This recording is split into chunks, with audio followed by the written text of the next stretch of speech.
We are back at the Cardiff City Stadium as Wales prepare to take on Northern Ireland. It's going to be a tasty game tonight. Another big crowd in Cardiff for a Wales team whose next aim is the Nations League. Early run for Rachel Rowe, and she's onside. 1-0, and it's Fishlock with the finish. Beautiful ball, and is it 2-0? Well, James has put it in, and Wales have doubled their lead. They've been really active from the get-go. Roberts. Is it 3? It is! Hannah Kane. Well, what a night this is turning out to be for Wales. Crossing towards Kane. Could fall to Rowe. It's 4. It's an attacking display from Wales, which was utterly ruthless. I told everyone before the game that I really wanted to score tonight, and I've managed to do it. Thought we were ruthless in front of goal. Be a great win. Phenomenal. Well, Wales have travelled to warmer climes, hoping to follow up what was a brilliant performance, a 4-1 win against Northern Ireland on Thursday, and in front of a record-friendly crowd too. Tonight, they're in Portugal and the northern historic city of Guimarães for another friendly. Tougher opposition mind as the hard work continues with qualification for Euro 2025, the ultimate goal. All the action coming up live here for you this evening. Kick-off is at 5:30. Yes, another good result for Gemma Granger's side, extending their unbeaten run following their World Cup playoff heartbreak 6 months ago. They are developing into a real difficult side to beat, much to the delight, I'm sure, of the two former Welsh internationals by my side, Danny Gabardon and Katie Sherwood. Good to see you both. And Katie, you were with us, part of the team on Thursday night. A good win against the side with us, a bit of history, a bit of a niggle, no mean feat. How impressed were you with that performance from Wales? Yeah, it was a really impressive performance, probably one of the best we've seen Wales in a long time. You know, 4 fantastic goals by 4 different goal scorers, and they had a real clinical, ruthless edge to their game. But what I was most impressed with was how patient and dominant we were in possession, and that's the side of the game we've been really trying to develop. They were controlled, composed throughout the game. And tonight's opponents, Portugal, they managed to do what Wales couldn't, win a playoff to get to the World Cup. But does it feel like the right opposition at the right time with that first Women's Nations League coming up at the end of the year?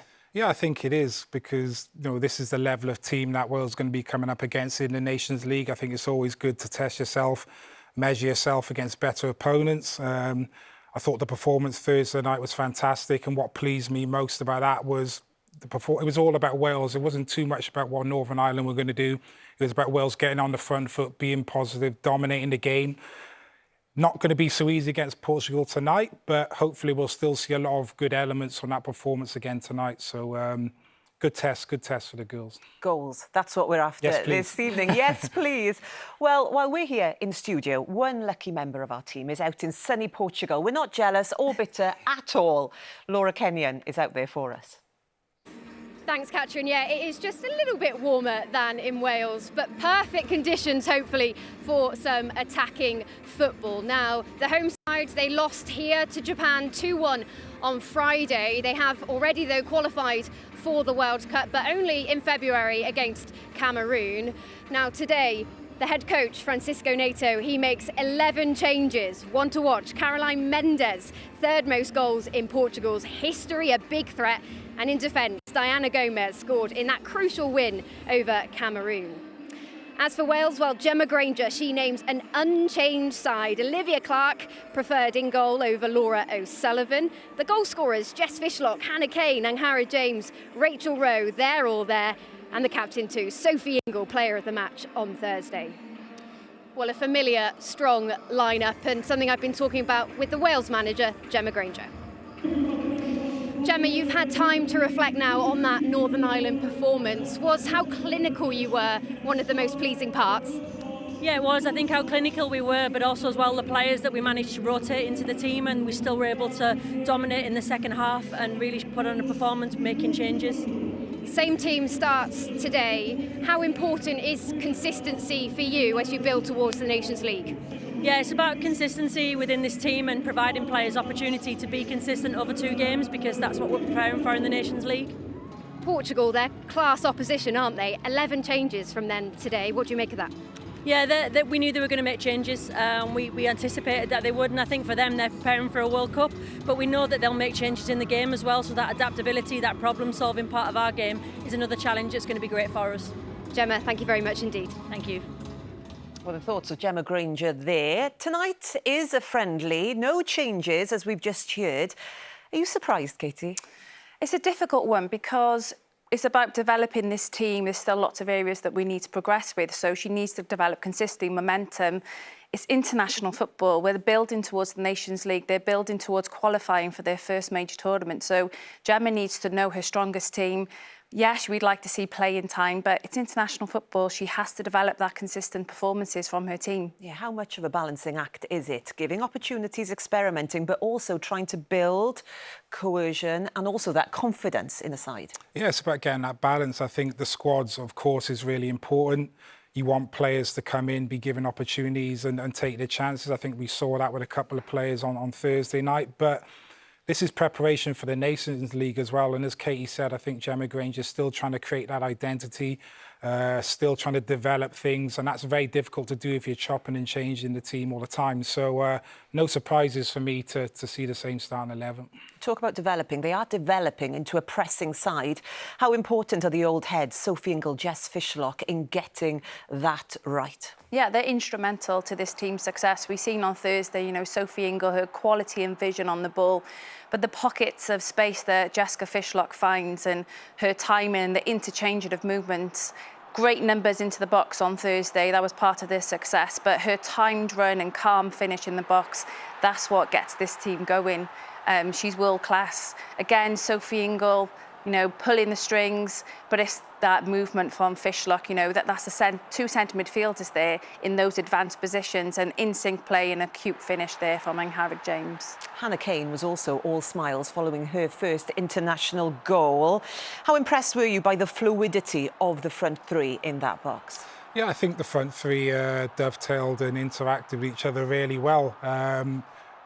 They weren't really set to one position. You know, they were able to roam around and kind of interchange. And Hannah Kane was spearheading the line, obviously got her goal. I thought her movement was very good.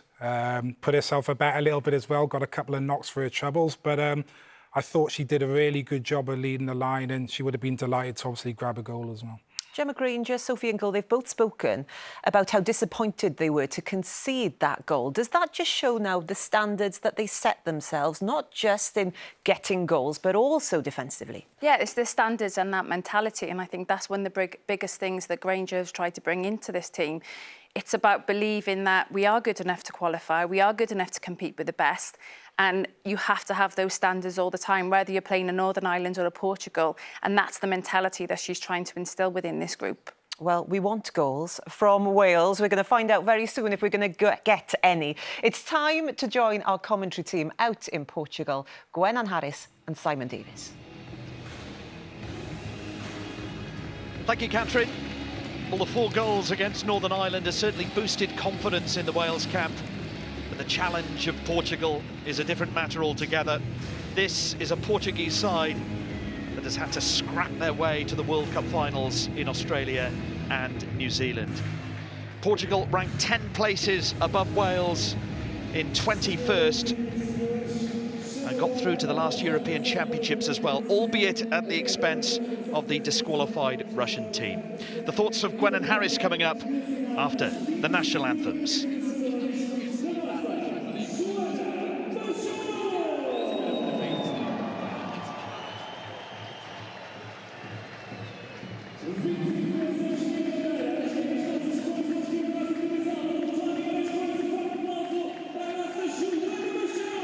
And before the anthems, Joanna Marchao being honoured by the crowd here in Guimarães.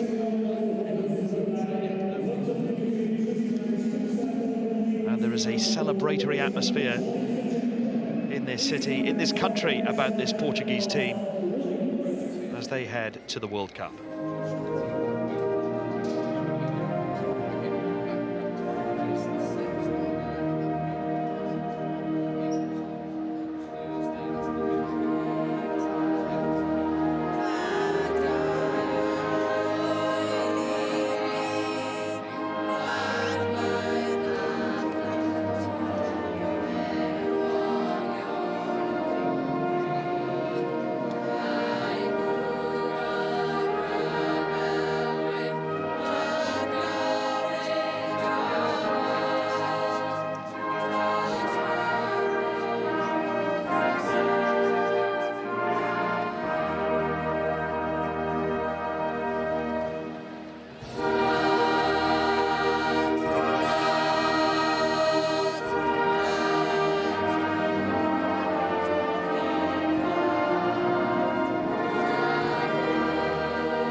anthem sung with passion.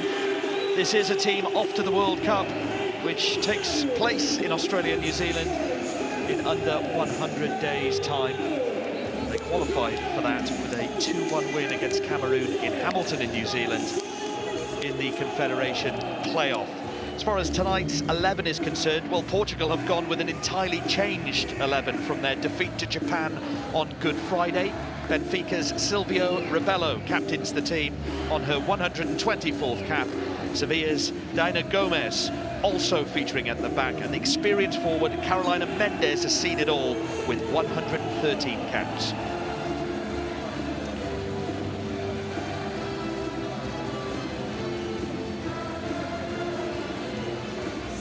Well, talking to Gemma Granger at the team hotel yesterday, she was in many ways more pleased with the second half display against Northern Ireland, but the way they blitzed their opponents in the first half hopefully bodes well this evening.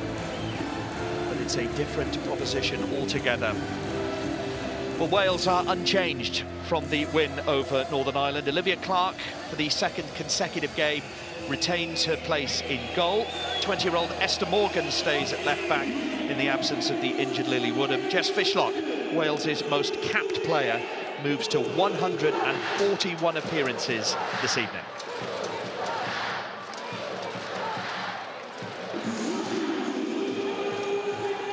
Well, the Estadio Dom Afonso Henriques, a top-flight venue in Portuguese football, and Brennan Harris, a real test for Wales, on the pitch and off it as well, because a significant crowd here tonight. Yeah, this has been a great friendly to be organised. A good window, obviously, with two different types of games. That's what you want. You want to be challenging yourself in different ways. But this will be a real step up. I mean, no disrespect to Northern Ireland, but at times on Thursday evening at the Cardiff City Stadium, it was a little bit like a training game for Wales in terms of the intensity. A lot of Northern Ireland players were in pre-season. This will be a completely different test, and one that Wales will need to adapt to very, very quickly. Well, what we've seen in games against the likes of Switzerland, before that France, both qualifying games against France when they played them, Wales can be a match for these elite teams. Without a shadow of a doubt. You know, and you look at, you know, the average goals conceded by Wales, it's under 1 a game, and that's with the likes of France and, you know, Iceland and teams that are ranked way above us. Wales have become really, really dogged, hard to break down. It's just about adding now that clinical edge that we saw Thursday night. Can they do that against the better ranked teams such as Portugal this evening? It's Wales who will get things underway in Guimarães. The match official, or the lead match official, Deborah Annex of Switzerland, preparing to blow her whistle. Her team also includes Austrian and Portuguese assistants. And it's World Cup opposition for Wales tonight. A chance to see how they can compete against top opponents. Portugal have had to really fight their way to the World Cup, as I said earlier. They are there and they want to make a name for themselves there. Early challenge from Gemma Evans. And Wales will have to be calm, and they will have to weather storms at times from this Portuguese attack tonight. Yeah, they certainly will. I expect Portugal to try and dominate possession. Looks like they've started the game with a diamond formation. Portugal, which is a different challenge for Wales, you know, not used to coming up against many sides that play a diamond, and not many sides that play directly with two up top either. And we've seen already within the first 30 seconds, you know, the problems that can cause. First touch for Giga Nazareth. This near side, it's Alves trying to put through in Canasau. And as ever for Wales, Hayley Ladd doing the unseen work. And this is a Welsh defence that rarely changes. The only real changes that we see are because of injuries. Lily Woodham has filled.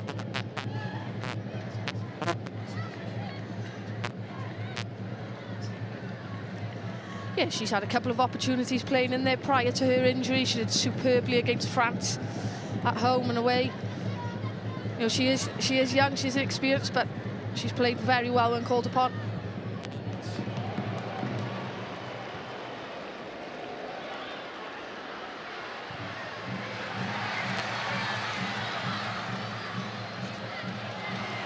Out, Telma and Canas out. And apologies for any interference on our microphones here in Portugal. And it's Portugal on the attack with Amado up against Esther Morgan. Actually made her debut for Wales against France, so she knows what it's like to be thrown into the deep end. Of course, players like Jess Fishlock, who was tackled there, know all about playing against these top teams. Here's Ingle. First touch for Harry James. And we were at the team hotel yesterday, Gwenan, and real high mood in the Wales camp at the moment. Yeah, always seems to be. They seem to get on well, obviously, as a group. And after the performance Thursday evening, you could see that they were buoyed by that. Just pleased to see Angharad James then just get possession of the ball, and instead of forcing the ball forward, just actually get a feel for it. Make sure that Wales try and settle into the game, because it's been a nervy first few minutes. Roberts really got forward against Northern Ireland. Played a major part in some of the goals in that game. First touch for Hannah Kane, who of course scored in that game. Rowe has space. Chance for Rachel Rowe. Sets up Fishlock. Here's Holland. Well, Wales showing their attacking intentions early on here. And this is what we saw, particularly in the first half an hour against Northern Ireland. I was surprised not to see Rachel Rowe hit that, actually. I thought if she had a sight at goal, just trying to cut back onto his stronger foot, right foot, but as ever, you know, always looking to be a nuisance to those Portuguese defenders, not giving them any time on the ball and forcing the error. And Ingle opting for Evans. For Wales, bright start to the game here. Back to Morgan. Here's Rowe. Decent ball in towards Hannah Kane. And that was another feature that we saw against Northern Ireland, the quality of deliveries into the box as Brennan Roberts struggles to keep the ball in play. Yeah, that was a great ball across by Rachel Rowe. Just putting it in that area for Hannah Kane to try and get across. She made the run across the front, just a little bit in front of her. Wales will need to utilise the width this evening because of the Portuguese in that narrow shape, that diamond shape when they're defending, which actually might suit the Welsh players in terms of Kerry Holland and Rachel Rowe having a bit more opportunities. Just can Wales find those players then in good positions and quicker. Putting the ball out there, and Wales have a throw, of which Rhiannon Roberts will take. Because for Wales, their attention will turn to the Nations League draw on May 2nd. As a top-seeded team as well in that draw. It'll be interesting to see who they will get, but it represents another really big opportunity for Wales to represent themselves as a top-tier nation. Roberts. Well, Roberts stopped Norton from taking the throw-in early. And the Swiss referee having a quick word with Rhiannon Roberts here. I think she can have too many complaints. Well, Rhiannon Roberts, as a Wrexham fan, was as pleased as punch when we saw her yesterday after Wrexham's incredible win against Notts County. Proud North Walian.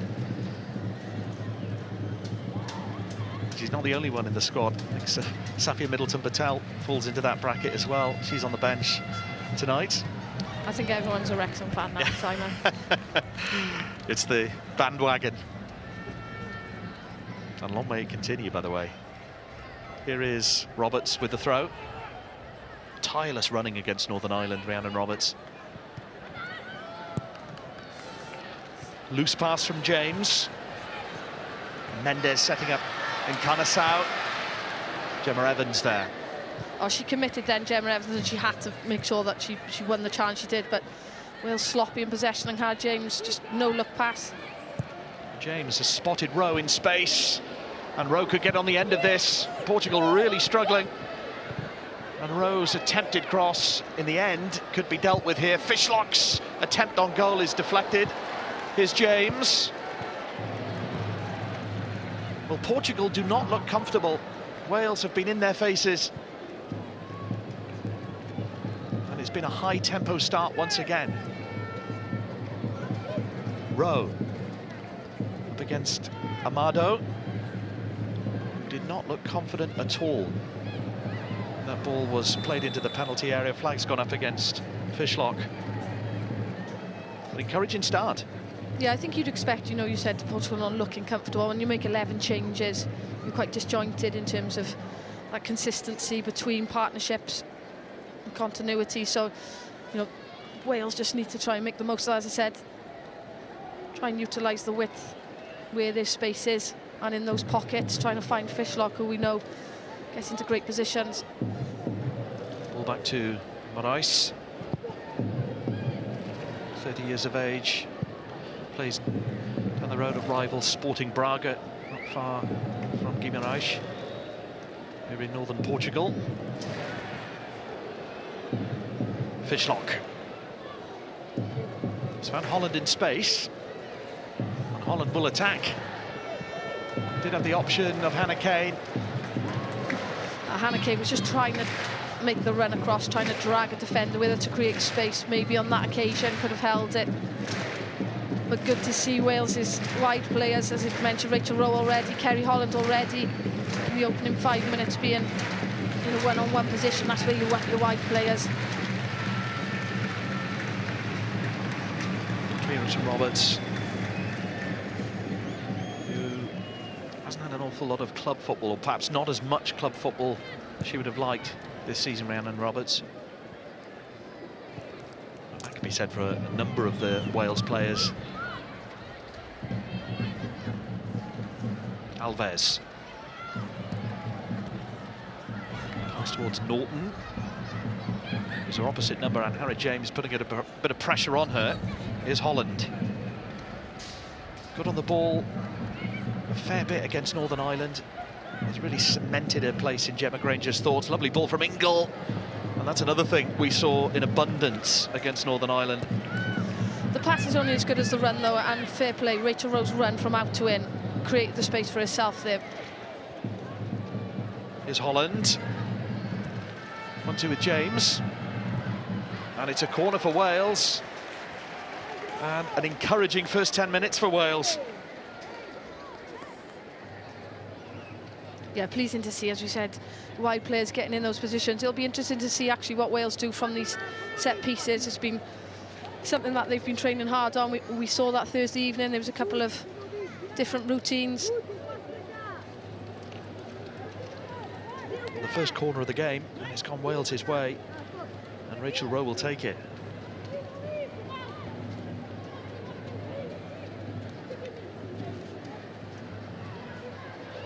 Rachel Rowe of Reading.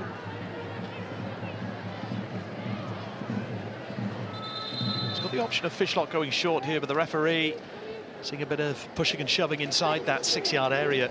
Gemma Evans being talked to by the Swiss referee. Just jostling for position more than anything. I don't think there was any foul play.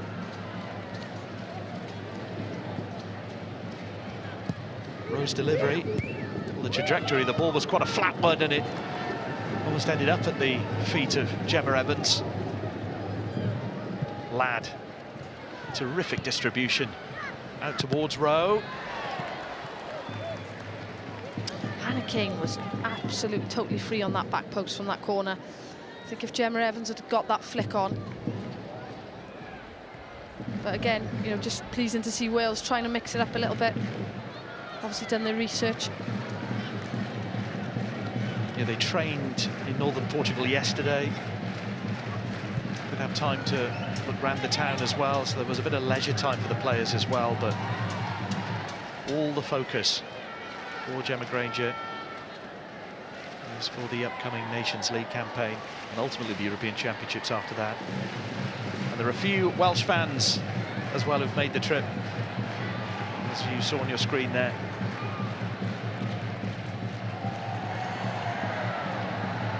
Here's James. Ingle. Trying to find Fishlock, just trying to thread that pass through to...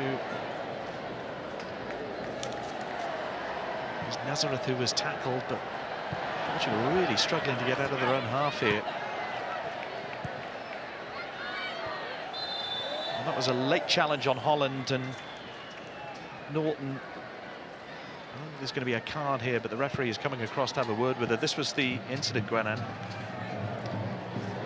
Yeah, there's not much in there. I think Kerry Holland bought that really, as you would do as a wide player. But what's been pleasing with Wales so far in this opening 12 minutes is just the tenacity, the intensity to win the ball back. If they do lose possession, they're straight back at it, regaining it. James. Kane is in there, so too Roberts. Morais with a very good catch, it must be said. The Braga goalkeeper.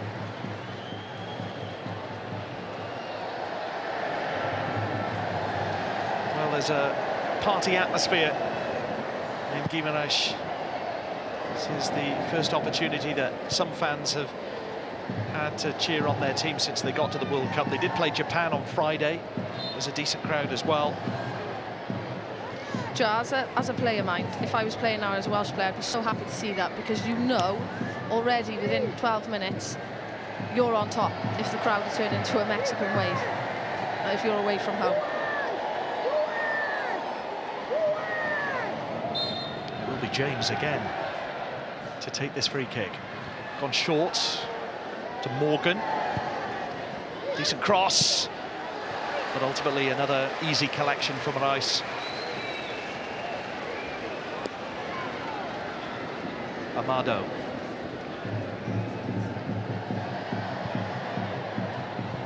You would expect Portugal to bring on some of their more experienced players, particularly in the second half. This is the nature of the beast when it comes to friendlies, but Wales can only compete with what's been put in front of them, albeit an unchanged 11. Good play from Alves. The crowd certainly enjoyed that. Flag has stayed down for Mendes. Neat little pass towards Holland on the edge of the box. Was there obstruction? The referee was well placed. It was Nazareth who had put the ball in. The referee is letting a lot go. They've caused problems though. Once Wales are pressing high, once Portugal have got out of that press, and especially Rhiannon Roberts a couple of times has gone high, has been beaten, that space in between then, that she's left behind, they've utilised quite well, Portugal. And Gemma Evans, I think, on this occasion made the tackle, the important tackle.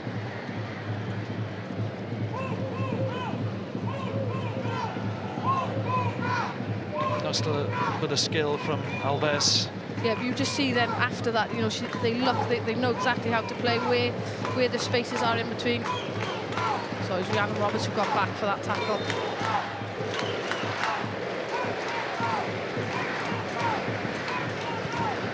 James's free kick. They don't have the target woman that is usually there, Kaylee Green, injured of course. Was part of our team last Thursday for BBC Wales at the Cardiff City Stadium. Different kind of striker in her place in Hannah Kane. Yeah, I thought she played very well Thursday evening. Brought a lot to the team. Well, as Danny was saying, she brought a lot of energy more than anything as well. Yeah, and you could see already, you know, how at ease the front three are with interchanging roles. There's a fluidity about them. Roberts. Harry James being hassled, does find Holland. Tackled by Norton. Just trying to find Mendes. Tackles Roberts, but I think came out worse. Yeah, before that, really good centre-half play by Hayley Ladd, just anticipating, just reading, just getting in front of her attacker. I think it was Mendes as well that time. Just getting her body in front, just to win possession of the ball back, as Wales are playing quite high line.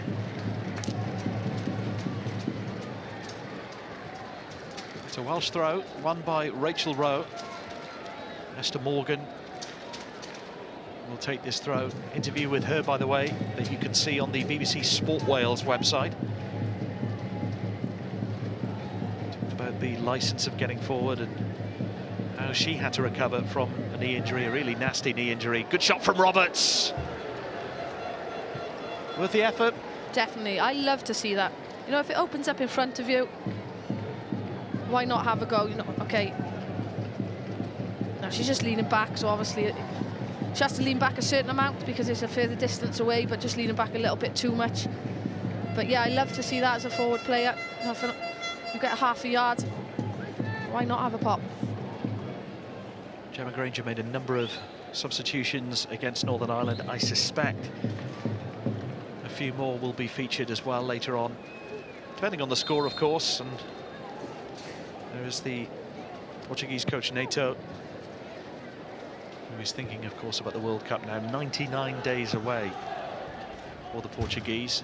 Got there in the most dramatic of circumstances, a 2-1 win against Cameroon, and it was a late penalty. Carol Costa penalty in the 4th minute of added time, in fact. Yeah, they were all over Cameroon as well, but they conceded quite late. So I think the character that they showed then to have to bring themselves back into it after obviously conceding and having to go all the way out to New Zealand as well, shall we say, to play that game.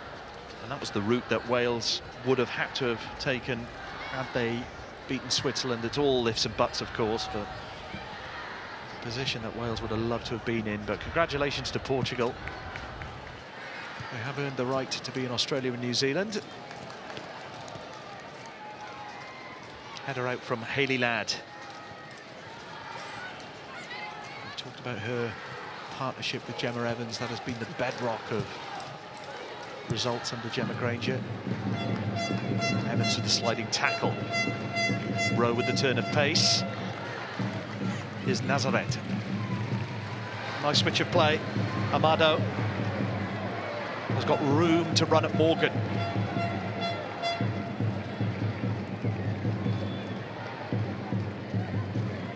That's the other thing that sometimes doesn't get mentioned under Gemma Granger, of course, the 4 goals. It was nice to see against Northern Ireland. I know they did concede, but for most of the game defensively they were rarely troubled, or at least dealt with anything that Northern Ireland handed to them.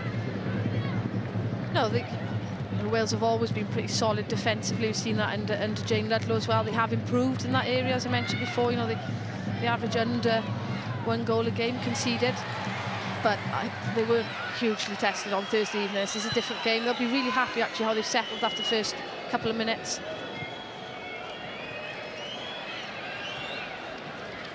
Pinto. Nazareth again with that switch of play. Amado towards Encansao. And it's a wild attempt, it hits the bar. And Olivia Clark was at full stretch there. Tremendous attempt. It was Anna Root who wanted to give Portugal the lead. Yeah, it was a good strike, to be fair. She's coming on to it under pressure as well. And then it's Mendes, isn't it? You can see why she's 3rd in the list of Portugal's all-time scorers. Just, you know, that ability as a forward to chase in, to gamble, to follow in any shots, first to react. Well, Root's effort was heading for that top corner almost. And Olivia Clark quite happy to see it rebound off the bar there. And a let-off for Wales.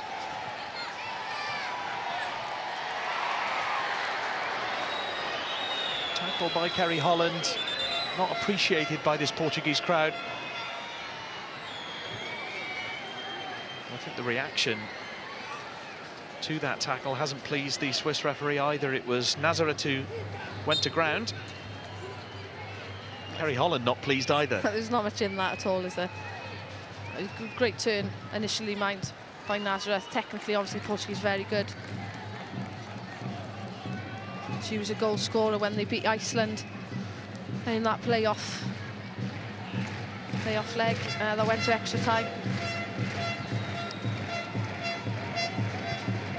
Ladd. Well, The quick pass back to Olivia Clark forced her into that clearance.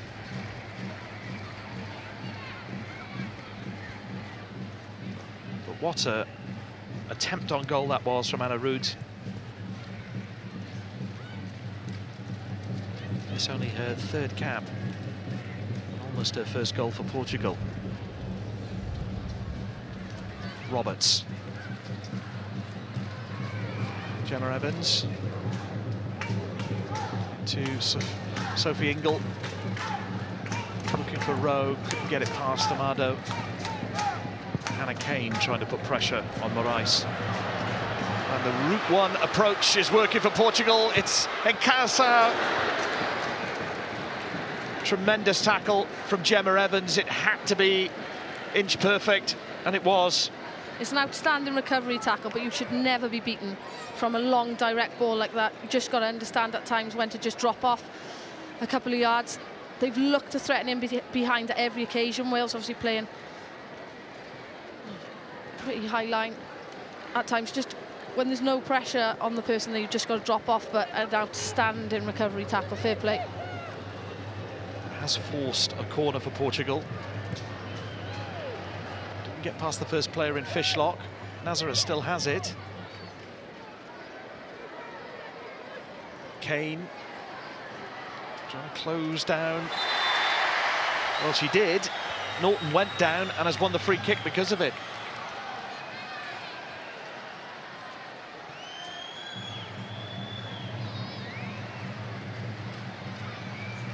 Yeah, you just got to stay on your feet if you can.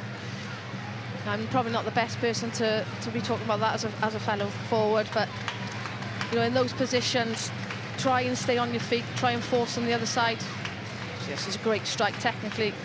You see how she keeps her body over the ball, she follows through.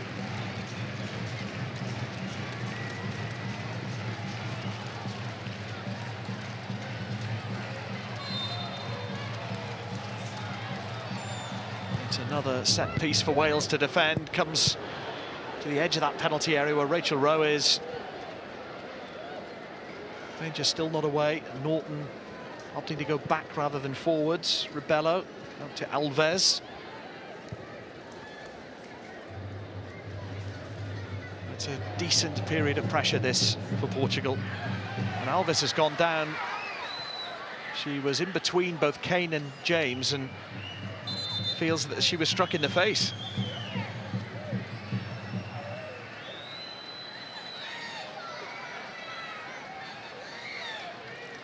Again, there's not much in it. Obviously, how James has come across, but there's nothing intentional there.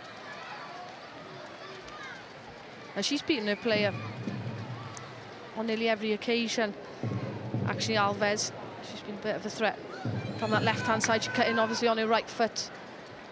She's wanted to get on his stronger foot, but there's been a couple of occasions, hasn't there, Simon, where the players have gone down from both sides, to be fair, pretty easily. Yeah, Alves, one of a number of Benfica players in the starting 11. And just receiving a bit of treatment. If it was a strike in the face, then it was certainly accidental. This was the tackle from Gemma Evans, but really, perhaps it should be 1-0, Gwenan. What she does well there is that she knows, and she makes that decision there, that she's not going to win the ball and get in front to that side, so she cuts back across the other side, and then the outstretched tackle. I mean, the timing of that is outstanding. It's just trying to stop that problem before it actually occurs.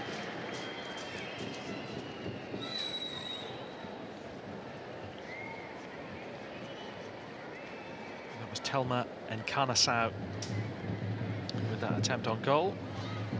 Worth mentioning, Simon, as there's a break in play about the success of the Wales under-19s team, who've gained promotion to the A-League after their 2 victories this week, 5-2 against Kazakhstan and then a 4-0 victory over Estonia yesterday. Some cracking goals as well. So future's looking bright. You know, who knows, might see a couple of those players knocking on the door soon. Well, it's how you emerged into the Wales team, Gwenan. Yep, if you're good enough, you're old enough. And there is a few very good, exciting players actually coming through. So as I said, it'd be interesting to see if Gemma Granger wants to integrate them into that environment. Obviously got Ellen Jones as well, who unfortunately hasn't made the squad. It's a bit disappointing actually, having been called in. I'm sure she'll be gutted. Well, that's an exciting prospect as well. So, well, that was the incident that could spell an end to Alves's evening. Being helped off the pitch, it did seem innocuous, I have to say, but certainly not deliberate from Anhara James. Clearly there was some contact, and Portugal temporarily down to 10. yeah, it's whether she just made contact with her eye, I think, possibly.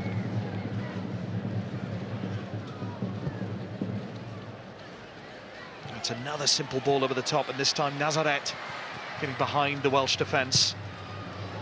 Switches the play. And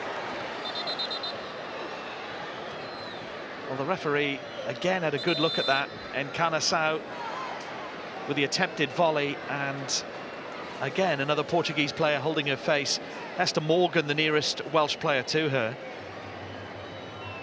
Well, as it comes across, I think it's difficult for Esther Morgan. She can't see because of the sun, direct sunlight across. So obviously she misses the ball, and she's on her way down there for me. Didn't make contact with the volley initially, even before the collision with Esther Morgan. It was another one of those players we spoke to yesterday in the Wales team hotel. A collector of Harry Potter memorabilia, she was telling us. Yes. Swaps it with Safia Middleton Patel, so it's a tradition they have every camp. Are you a Harry Potter fan, Simon? Just the things you learn being around these players. I can't say I'm an expert, but great to see her back. I mean, on a serious point, because she had that injury which kept her out for the best part of 9 months. And speaking of injuries, that has prompted a change from Portugal, and coming on is Ana Borges.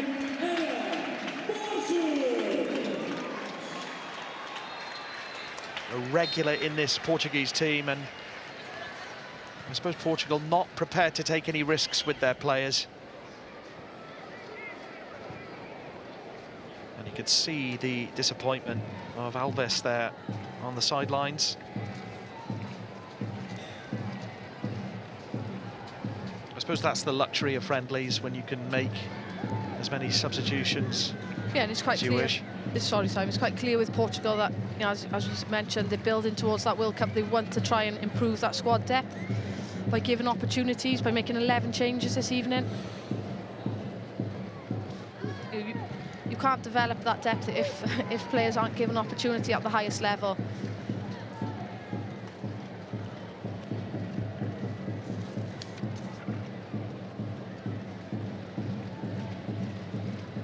Borges, as I say, a regular in this Portuguese team. Up towards Mendes. Didn't really trouble Olivia Clark all that much, Carolina Mendes. No, but it's again, Rhiannon Roberts tries to come out, and it's down that left-hand side, or Wales' right-hand side, that they just expose Wales.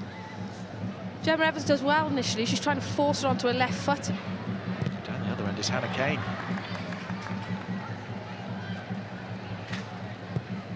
Decent cross. Managed to bend the cross around Gomez, and ultimately it was the captain Rebello who put it out for a corner. Yeah, she beats a defender with ease there, doesn't she?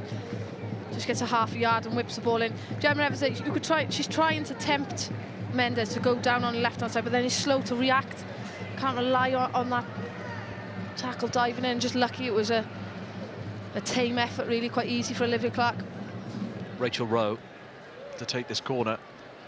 Worth noting the sun in the eyes of the goalkeeper Morais here. She's gone short. It wasn't the best corner, I have to say, from Rachel Rowe. It's a shame, with the sun positioned as it is, but it's back with Rachel Rowe. Good first touch, decent second.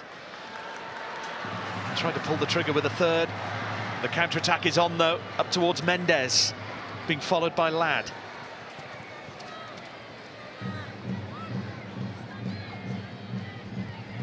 Norton to Borges. Nazareth. Always looks for that pass over on that right-hand side. And ultimately to this player, Amado. Rowe trying to get near the Portuguese wing-back. Much like Wales, those wing-backs looking to get forward.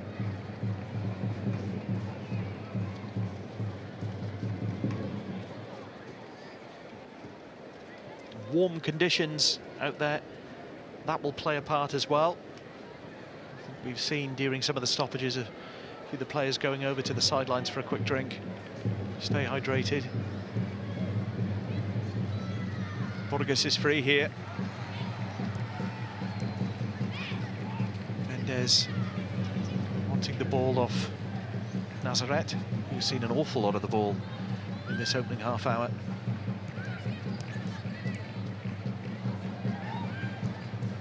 Well, we expected periods like this, periods where Wales wouldn't have the ball. But it's dangerous, and it's Amado. And it's a decent cross to Mendes. And ultimately the header not on target. That's not the first time, mind, that Mendes, Nazareth have managed to get across. You just see that she's absolutely completely free. When they go forward, Portugal, they attack with a lot of numbers.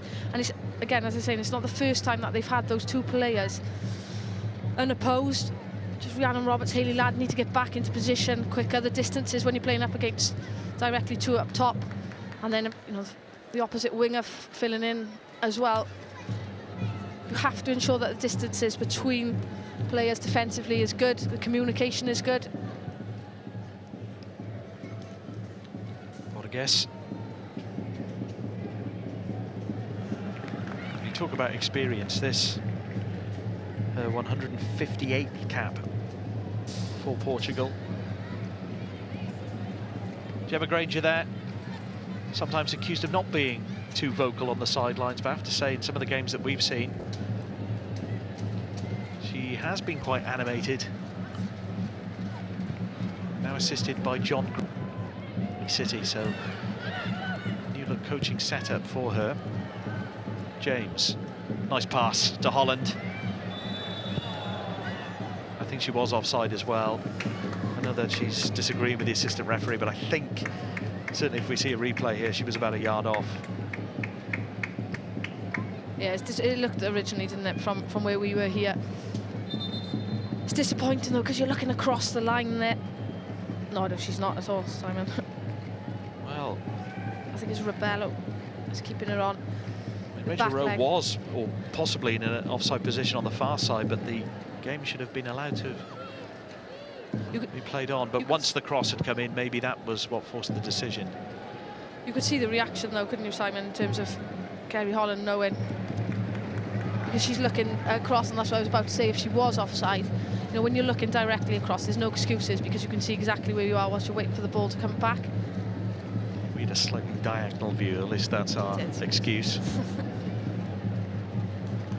Tell you what though, Kerry Holland is someone who has, once she's emerged and she's really forced herself as a regular starter for Gemma Granger. Here she is again, putting Borges under pressure.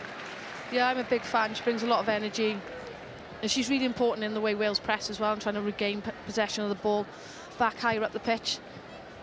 And as we've seen on Thursday evening, the distribution, the quality, and the intent then in the final third has been better as well. Roberts with the throw. Less than 10 minutes to go until half-time. A handball decision against Kane. Yeah, it did flick up there, to be honest. She's had it tough so far this evening, Hannah Kane, in that type of area. You know, it's one of your main jobs and your roles when you're playing in that position, is to hold the ball up, bring players into the game. She technically does it quite well in terms of she tries to hold the central defender in. It's just then about the ball control and the touch. Nazareth. Again, there are holes to exploit on the right-hand side for Amado. Rachel Rowe scrambling to get back here. Mr. Morgan happy to let that go out for the goal kick.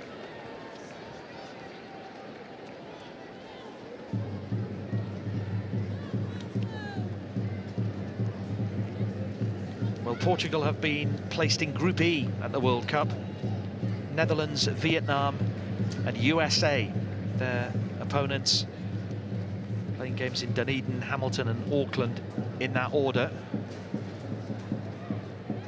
Holland. Kane has broken free here. In towards Rowe! Good goalkeeping, strong goalkeeping from Moraes. Another cross in towards Hannah Kane, this time from Fishlock.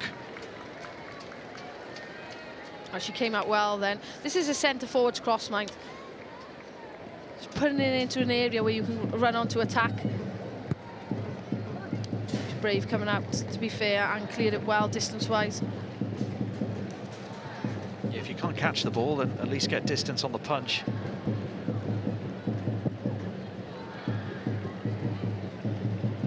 Borges. Towards Norton. Nazareth.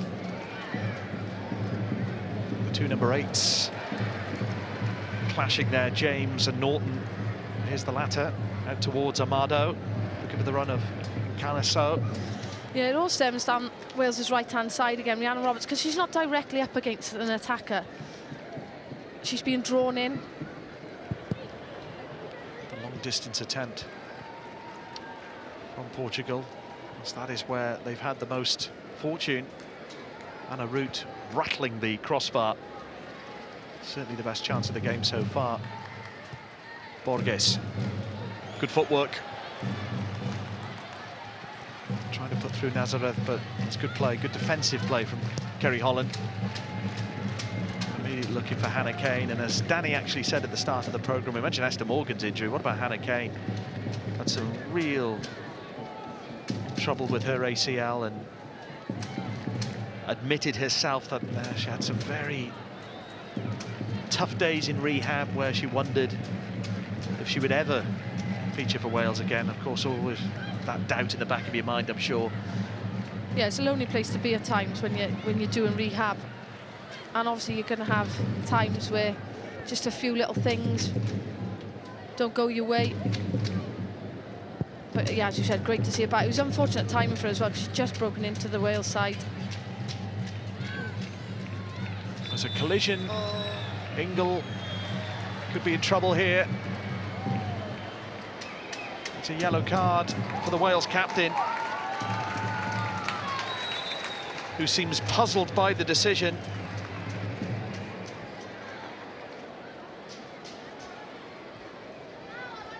She's put under pressure, Simon, as that ball was played into it.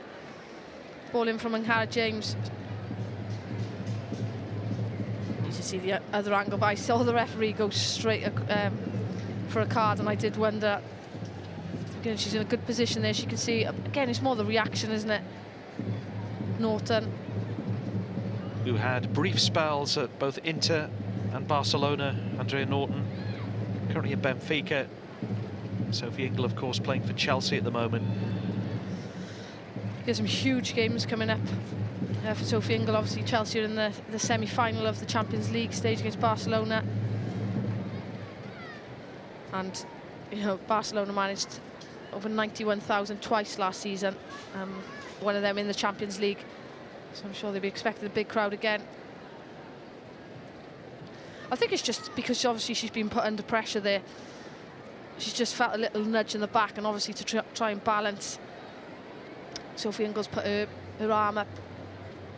Problem is, more than anything with the pass, that a lot of players won't want the ball under pressure like that. Sophie Ingle, you're happy to give her the ball under pressure. She will retain it, but can you help her in that situation and give her a proper pass to her safe foot? We see Tatiana Pinto warming up, formerly of Bristol City, now of Levante in Spain.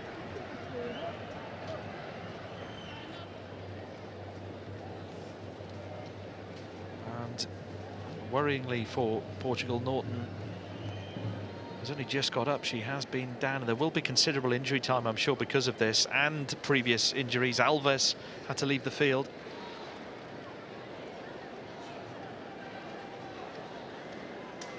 And she's just checking her teeth there, so... Well, there was a bit of blood initially, I think, wasn't there? There's certainly not a... I know we're slightly biased on that front, but it certainly wouldn't be a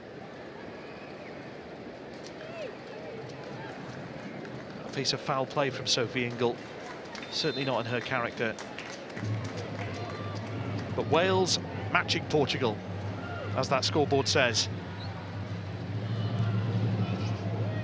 Portuguese free kick puts Wales under pressure. Away by Kane. Anywhere will do. Towards Holland, but Nazareth dispossessed by Fishlock. Break on for Kane, perhaps. Got a lot to do as Holland in support. Up against Borges. Pass to Kane, intercepted and out for a Welsh throw. You mentioned before about Kerry Holland. That's why she's so important. When Hannah Kane's playing up top in this role, sometimes when you defend it deeper, that role, that centre-forward role, can be really isolated. Kerry Holland is really good at getting up in support quickly. Good fitness levels. A lot of the goalmouth activity against Northern Ireland came as a result of play down the Welsh right. Gemma Granger saying she was as pleased with the second half performance as she was with the first. Of course, the first was when all the goals came. Well, it was a draw in the second half, technically. But I think she means in terms of she was trying to get the, other players on, and they tried to keep the intensity. It's always difficult because when you make changes, it's not quite as fluid. And it didn't seem so. Northern Ireland came out with a bit more gusto as well, I'd say, second half compared to that first half. Thoughts of Katie Shearwood and Danny Gabardon coming up. What has been mixed first half really for Wales. They've created a few chances. Their opponents, though, have rattled the crossbar. That is about as close as we've come to a goal here in Guimarães. James. Here's Hayley Ladd, looking for that long pass. Kane and Fishlock the target. She only found the goalkeeper, Morais, of Sporting Braga. Your thoughts after what you've seen so far as we approach half-time, Gwenan? Yeah, it's been a far better test than Thursday evening. Morgan under pressure.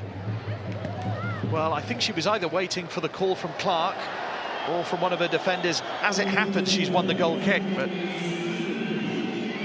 Yeah, going back to your point, sorry, I didn't want to cut across there because I wasn't sure, but yeah, it's been a better test than Thursday evening. Obviously, they're playing a different shape, and they've caused Wales problems. Wales are trying to find the solutions to them. Looked a bit vulnerable at times down the right-hand side. Wales have looked lively on occasions in that final third. It's just about creating opportunities. So can you create clear opportunities against the better opposition, such as Portugal? So the Nations League draw that'll be out next month. Wales will be in League A.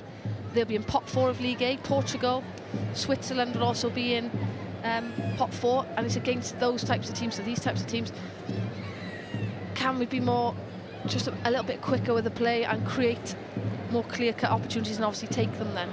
Kane into injury time. 5 minutes of it here in Guimarães. Just love to see Rachel Rowe just keep her width a little bit more there. Obviously with Portugal playing the way they are, there's so much space out wide, and if you start wider, you can then create more space for yourself by making that out to in run. Fishlock just trying to poke it through to Kane.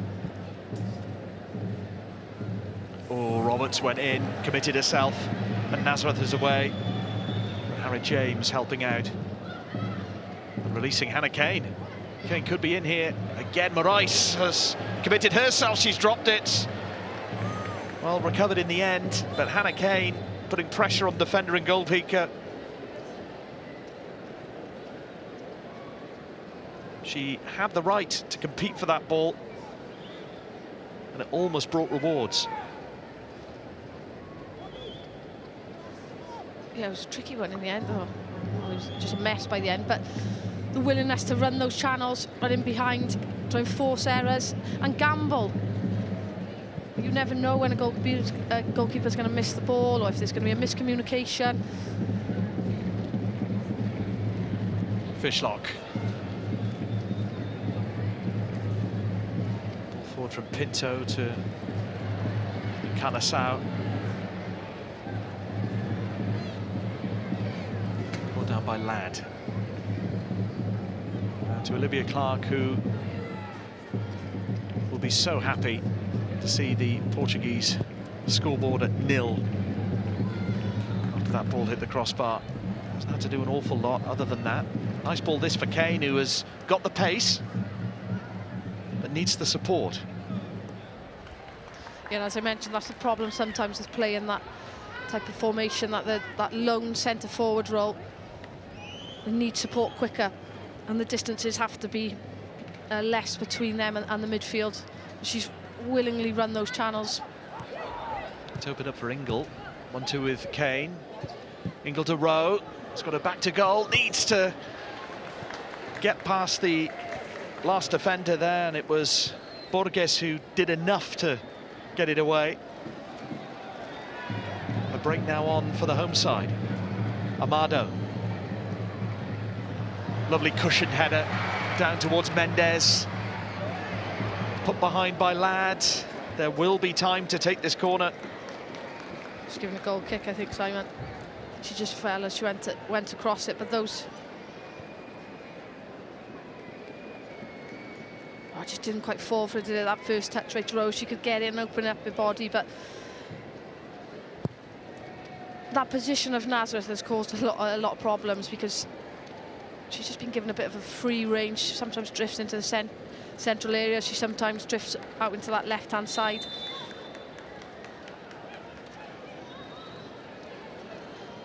Fishlock not releasing the ball, much to the frustration of the referee.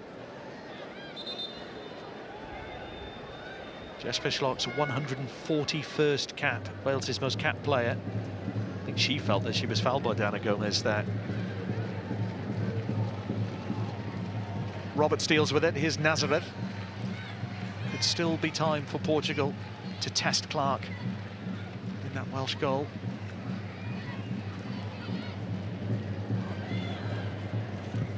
Amado free again.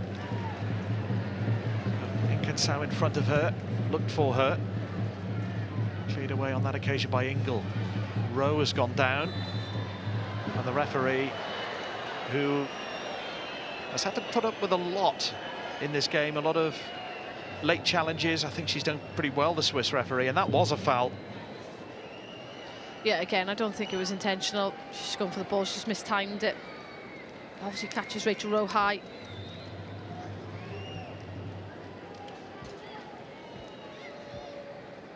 I don't think I've seen a game with so many players have gone down and stayed down in the first half time.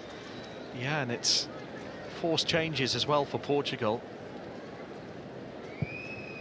By no means can you say it's been a dirty game, but it's a level game as things stand at half-time. Wales have matched Portugal in many ways, but Olivia Clark, the Wales goalkeeper, saw the ball smash the crossbar from Anna Root.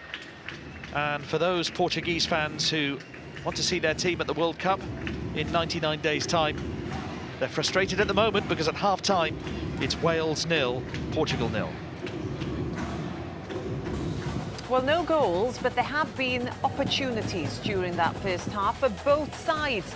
As expected, a tougher encounter for Wales, but they have held their own against a side 10 places higher than them in the world rankings, and a side that will be at the World Cup in 100 days' time. So 0-0 after the first 45 minutes, but from a Welsh perspective, they came out fighting. A real high-tempo start from them, Katie. Yeah, we started on the front foot, similar to Thursday night. Now, lots of good elements, similar elements to what we've seen on Thursday. We've been competitive, we've had good spells of possession, so a really positive first start. But it's a very different game to Thursday night, isn't it? They've had to be patient and wait for possession. Yeah, they have. I think Portugal probably have had the better chances of the two teams, but I've been really impressed with Wales, particularly out of possession, the way they've pressed high, they've looked to react really quickly when they've lost the ball, won the ball back on a number of occasions in high areas. The only disappointment has been probably not create any chances off the back of that. But I think Gemma Granger will be fairly pleased with that first half show, and she'll want to see a bit more chance creation second half. But you can see the quality that Portugal have as well. So it's been a good test for the girls' first half. And I know you two have been pleased with many elements of the game, including the play out wide, the wider channels. Katie? Yeah, because Portugal are playing with our diamond, there's space out wide to exploit, and we know the likes of Kerry Holland and Rachel Rowe, they're always going to be in those advanced positions. But we see great link-up play here between Rowe and Esther Morgan. Full-backs have a licence to push forward, and that's what's creating our opportunities. Unfortunately, there Hannah just couldn't get across the front player. But again, Esther Morgan in advanced position, playing in Rachel Rowe, who's been in the thick of it, and just really taking the game to Portugal. And I think that's where we're going to get our most joy is from those wide positions. That wasn't offside, by the way. Do you think this is an element of their game that has really developed under Gemma Granger? Yeah, I think it's an area that needs to develop. I think over the years we've shown our kind of resilience, our defensive kind of solidity. But in terms of retaining possession, being patient in possession, getting bodies forward into the box, I think that's an area that we can improve. And I think you can see that. We saw it Thursday night, and you can see from the clips there, being patient, getting the ball wide, and then getting bodies into the box. We saw on Thursday night how influential Captain Fantastic Sophie Ingle was in that midfield. Player of the match, picked up where she left off on Thursday tonight. Yeah, I love her. I really do. She's capable of doing everything, obviously the defensive side of the game. But she's so good in possession. She always makes the right decision, knows when to slow things down. You see her here, okay, the ball gets given away, but her reaction to kind of go and win the ball back, and then that kind of composure in possession just to find another teammate with the ball. Here again, this is in a little bit of a deeper position, reads that intended pass, and then she just always makes the right pass, always makes the right decision on the ball, and Wales are out the other side. Here, you see this is more of a team press. You see the first player go in, the second one. Defensive line is high as well, so the whole team kind of going together. And that's probably been the positive for Wales this first half. I think how they've kind of kept their shape and how they've looked to be positive, pressing the ball high up the pitch. She seems to be such a calming influence, isn't she? Let's look at a few of the opportunities then, starting with Portugal and their best opportunity probably of the game.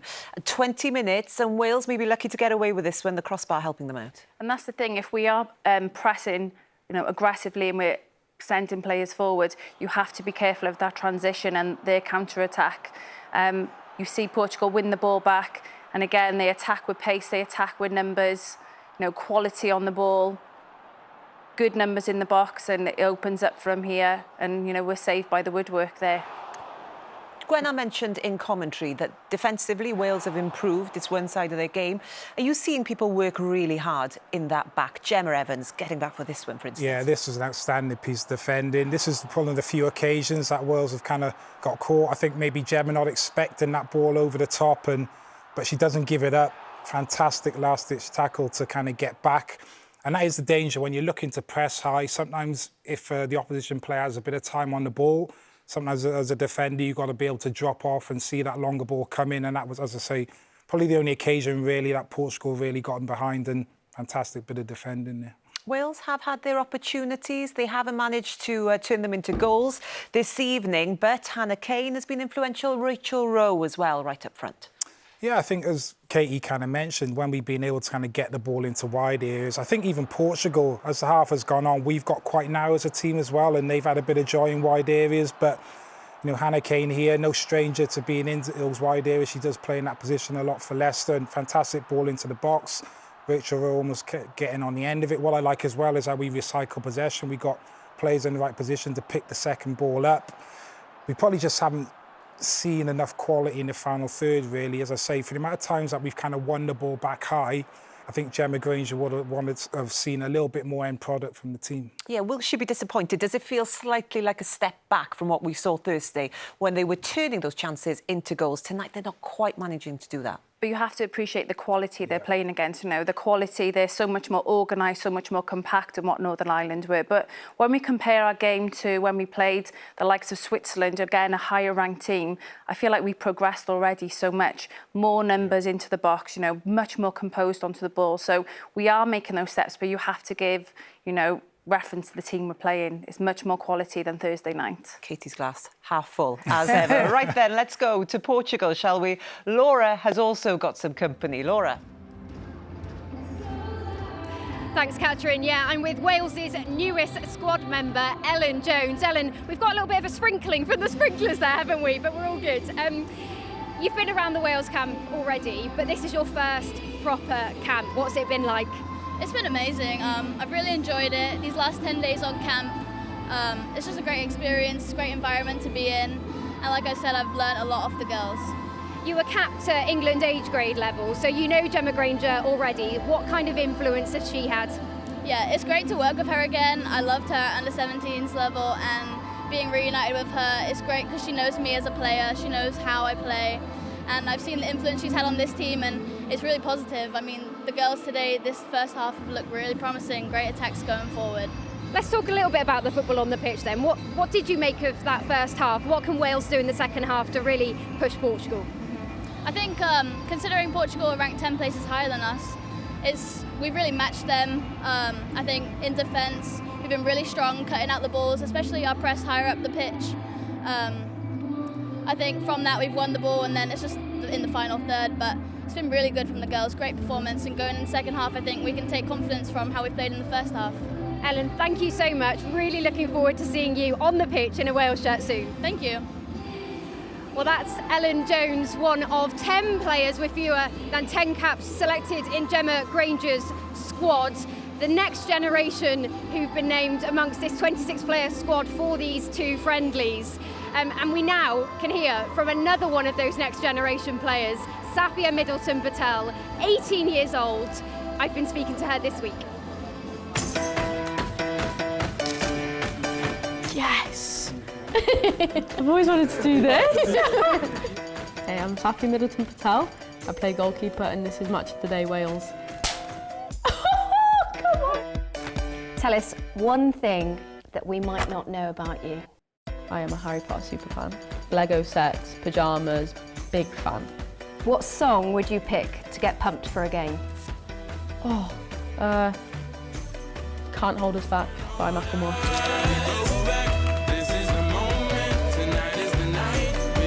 What a 2023, a huge few months.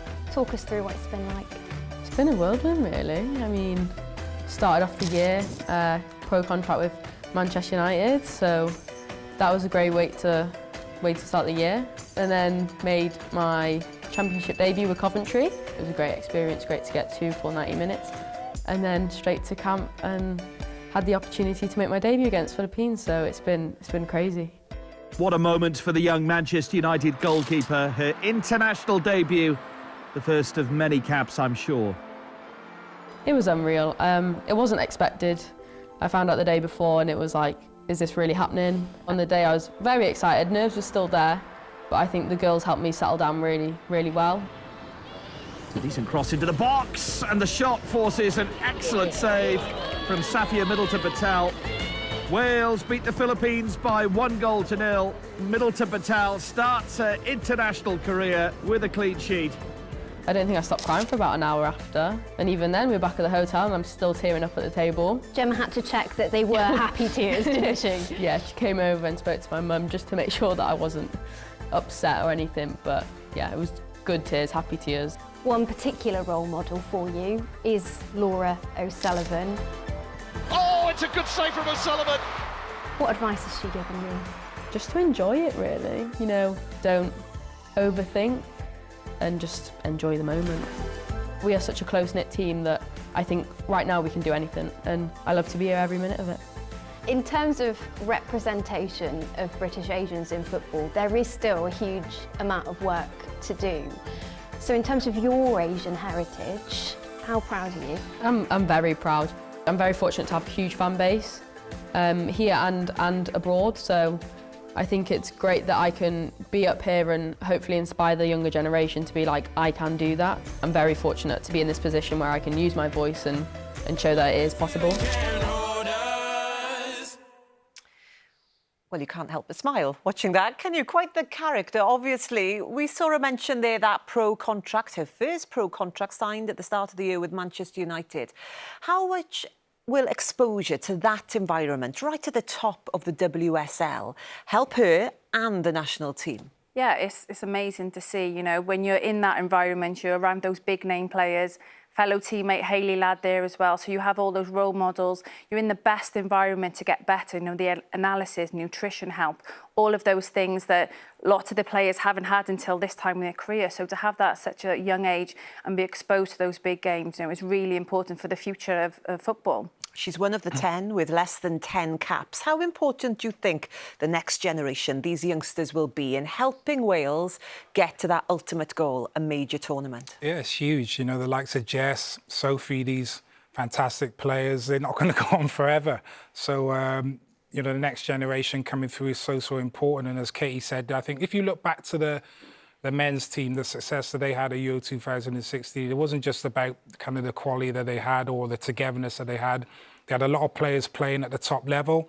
So I think with players, if they can not just play regularly, but if you're playing at the top level, of course, they develop individually, but also, you know, from Gemma Granger's point of view, massive for the national team. It brings the national team on as well. And we saw, didn't we, on Thursday night, Helen Ward, Wales' all-time top goal scorer, being recognised in front of the crowd, retiring from international football, although she scored 4 over the weekend. Obviously, still has so much to offer, but she's decided to hang her boots up. It's now time for somebody else to really step into that role and take that opportunity, isn't it? Yeah, and we have so many youngsters that I know we talk about that starting 11, but when you look to the bench, lots of these players, they're 21, 22. They will have their time. You know, these are the players that we're going to be looking for in the future. And to be in this environment at such a young age, it's only going to help us, you know, moving forward. We look at under 17s, under 19s, having great success at the moment. So that will all feed in to the development of the first team. But yeah, look at the ages of these, you know, Alice Griffiths, Fionn Morgan, they're 21, 22 years old. Carrie Jones, Lily Woodham, who are out injured at the moment. We have all these players to come back, you know, so the future is looking really, really bright. Yeah, let's bring it back to this evening then. And we were talking before the game, weren't we, about the ages of the players on the bench. Are you expecting any changes now in the second half? It's 0-0, it's all to play for, although it's a friendly. Or does she just stick with what's working for her at the moment, Gemma Granger, going into the second half? I think from previous games, we know she can be quite reluctant to make subs early on, but I think it sees how the game goes. This is a friendly, so we would like to see some subs, but it just depends what her game plan is and what she wants to get out of this game. Danny, very quickly. I'd leave it as it is for now. I think been a decent first half. Obviously, the weather's a little bit different there, so maybe give it 15, 20 minutes. There might be 1 or 2 players maybe feeling the effects. So I'm sure we'll see a couple of changes to freshen things up, but at the minute, so far, so good for me. Yeah, rubbing it in. It is nice and warm in Portugal. So let's go back then to our commentary team, Gwenan and Simon. Yes, thank you, Catherine. And with the sun shining, I have to say the atmosphere inside the stadium here in Guimarães is one of celebration, positivity, very similar to the type of atmosphere we've been used to experiencing, Gwenan, at the Cardiff City Stadium. Lots of young supporters supporting this Portuguese team. Yeah, it's brilliant to see, isn't it, in terms of the flags as well. That's obviously a trademark of Portugal, but as well they're playing in their new World Cup kit, hence why they're actually in that home strip as well. So lots of exciting things for Portugal, but that environment and atmosphere, as you said, all builds to the development of this Welsh team. And no changes for either side at half-time. I think, as Danny was saying, probably no need to have changed things up immediately after the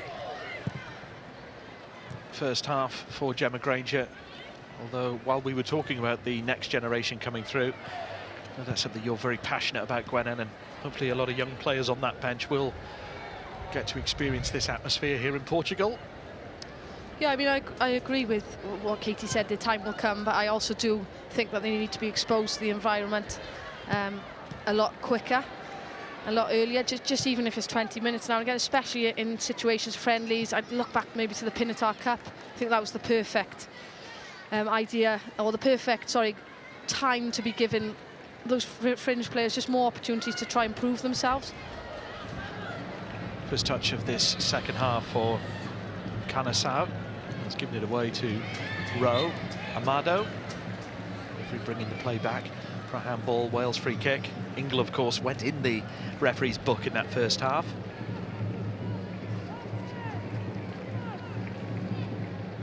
I lost count of the amount of players who went down holding their faces.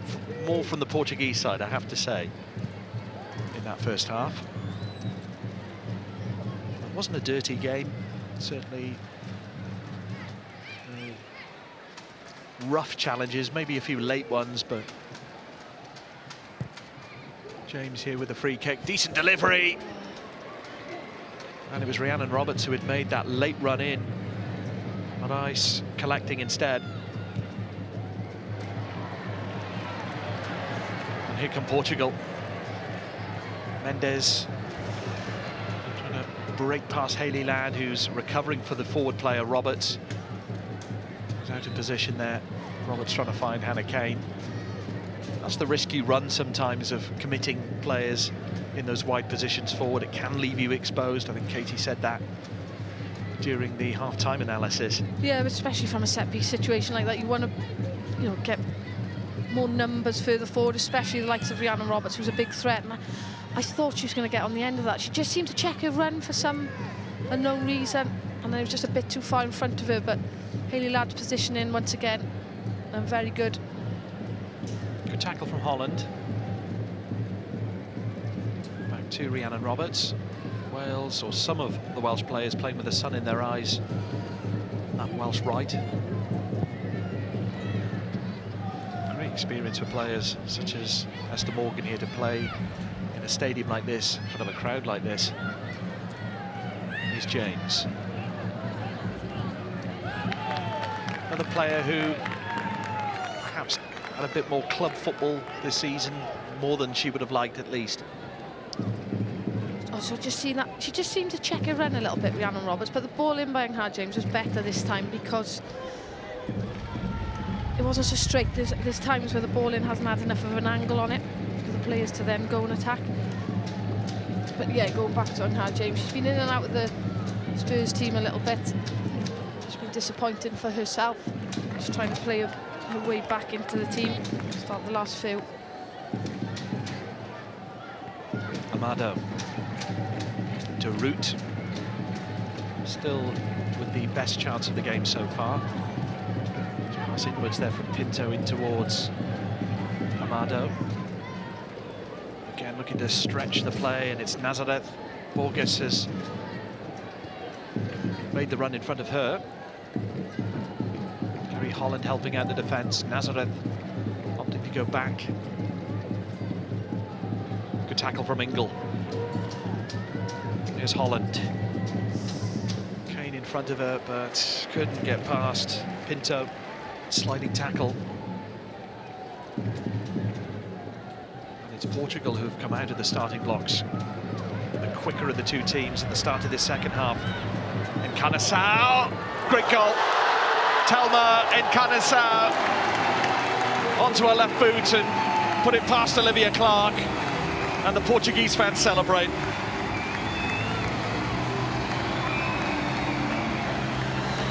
Well, it all started from actually Wales losing possession of the ball.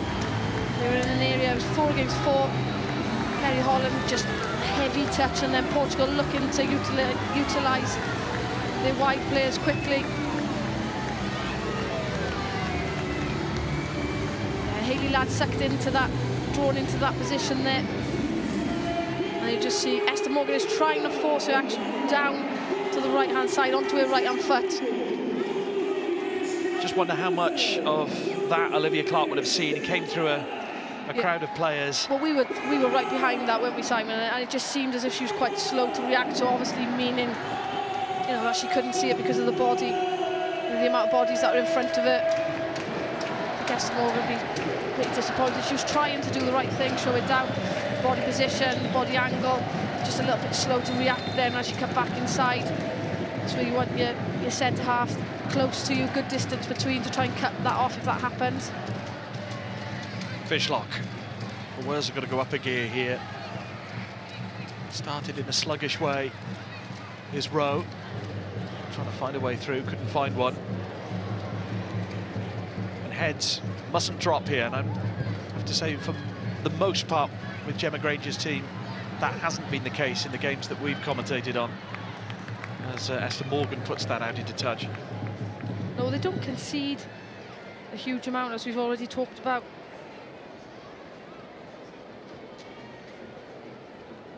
Conceded more than one in the last 7 games. It's about that character, that resilience now to bounce back.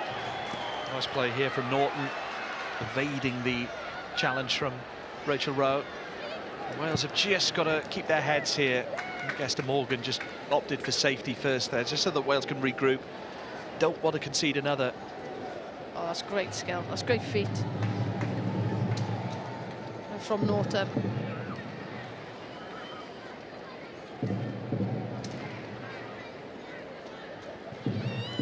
Evans into touch. Incidentally, in Canasau, that was her 5th goal as a Portuguese international, only 21 years of age, brought up in the Madeira region. At times has had to play reserve to some of the more established strikers, Diana Silva, who's on the bench tonight.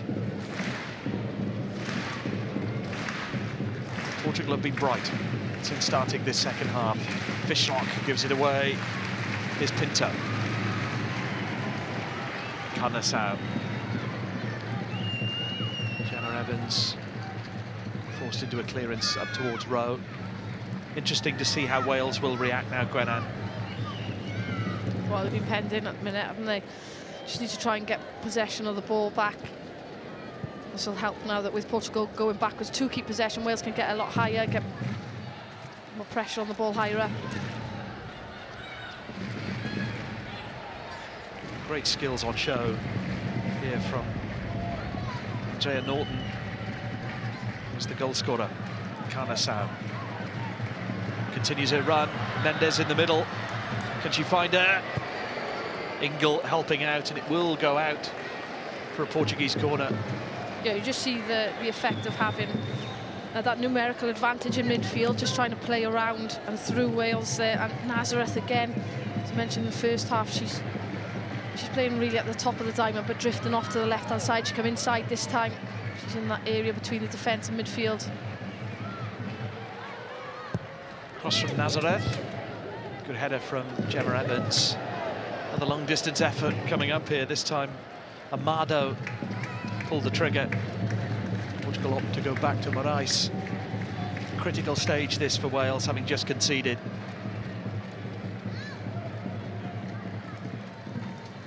I have to say, Norton, the player on the ball now, starting to pull a lot of the strings. Yeah, these two. And that's a beautiful pass in. Luckily, it was closer to Olivia Clark than it was to Mendes. Yeah, and I've watched Mendes' movement as well. She's so experienced. She just drifts on the back shoulder all the time, and that's why the communication has to be good between the centre-half partnership.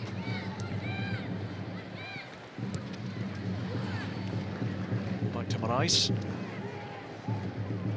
Gomez in front of her.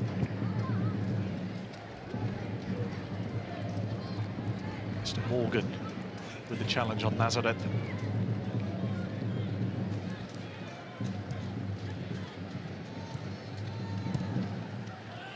Options for Wales on the bench.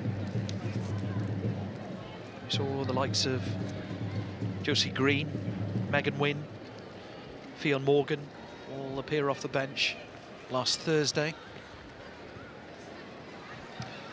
I just can't see Gemma Granger making a whole amount of changes unless she has to. Fishlock, ball through to Holland. Kane in the middle. Here's Rowe. James. And Roberts. Lingler's gone out wide now. It's not a bad ball in towards Fishlock. Once again, Patricia Morais first there. Yeah, she's happy to come out, isn't she, Morais? Proven good in the air so far. Just like to see that ball whipped in a bit more. It's got a little bit too much air on it. Just lofted in. Easy for the goalkeeper then to come and collect. It was the first time that we've seen Fishlock in that position as well. As you can see at the bottom of your screen there, double change for Portugal is imminent. And Tatiana Pinto coming on for Anna Root. And the other player, Jessica Silva, coming on for Carolina Mendez. So quality coming off the bench. Jessica Silva, 101 caps. Plays for Benfica. And with Silva coming on, she takes the captain's armband as well. So 2 changes for Portugal. And these are players who you would expect to feature at the World Cup. Holland putting pressure on goalkeeper Morais there. Yeah, just again, just shows the depth that they've got. That they've made 11 changes.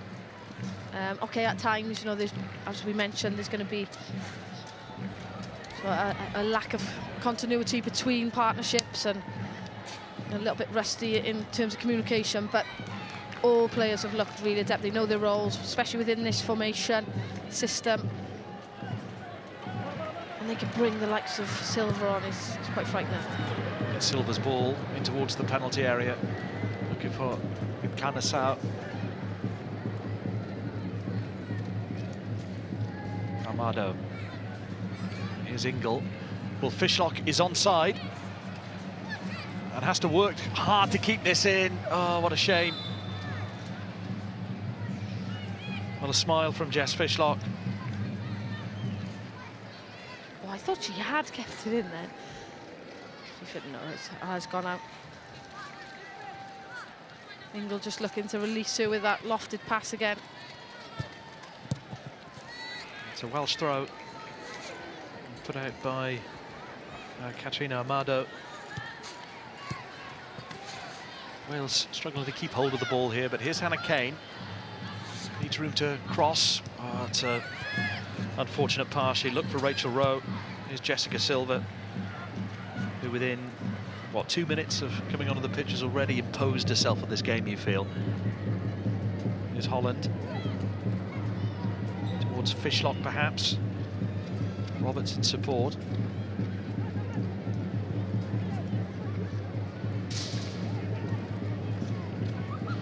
Now Portugal have a World Cup campaign to look forward to. Their first game is against the Netherlands on July the 23rd in Dunedin. Vietnam in Hamilton, you would expect them to pick up points there. The tough one, as well as the Netherlands, of course, which will be tough, is that game against the USA in Auckland. That's on August the 1st. Well, it's a tough group to be in, isn't it? But from my understanding, with 100 days to go, they're on course to sell a record 1.5 million tickets, which would be amazing. Esther Morgan staying with Silva here. Canasau. Nice ball towards Norton. Didn't have too many options there. It's with Borges.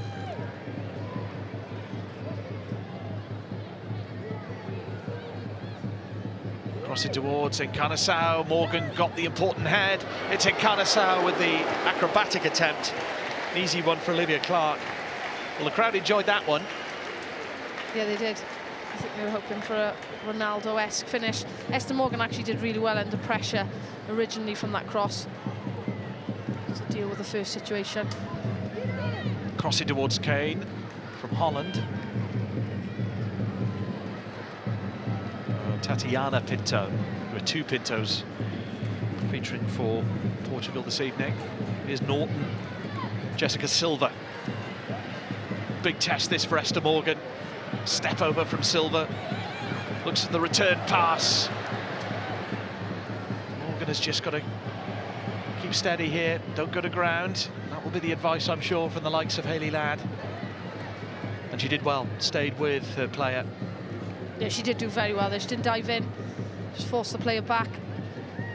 Allowed Wales player to get back into position. Away from Rowe. One for Kane to chase.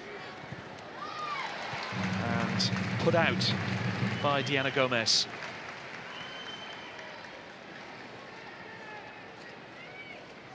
We talked in the first half about Esther Morgan and had that baptism of fire against France, of course, and that was against some of the world's best players. So she won't be daunted by Jessica Silva coming on. Here's Holland. James. Oh, it was promising for Wales. Tatiana Pinto tackled by Roberts.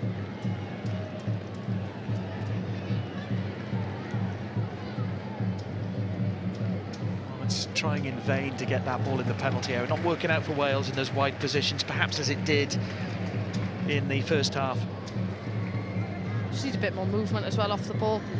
Just try and create that space for themselves, and then that first touch has got to be better to create the opening or create the opportunity for a cross.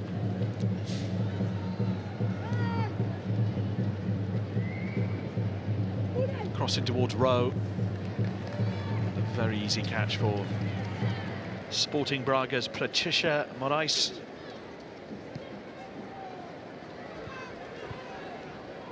The temperature has dropped slightly. It's still very humid out there, and he'll work out this for all the players.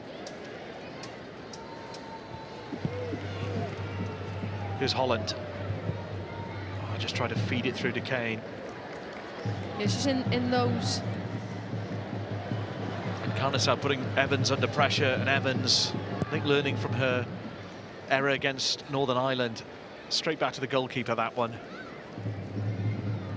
Was under a little bit of pressure, although that finish, in fairness, the goal they did concede against Northern Ireland was an excellent one by Wade. Superb finish. Good first touch from Rowe, who was offside. Well, I mentioned before about the offside, looking across the line. There's no, you've got a reason there. That's quite a tight call to be fair. However, what I was saying before is in those situations Kerry Holland was in, then it's about the right pass. Can they find the right pass and the decision making? Sometimes they hang on to the ball too much, they have too many touches, or then when they do look for the pass, the weight on the pass isn't quite right, doesn't help the next player along.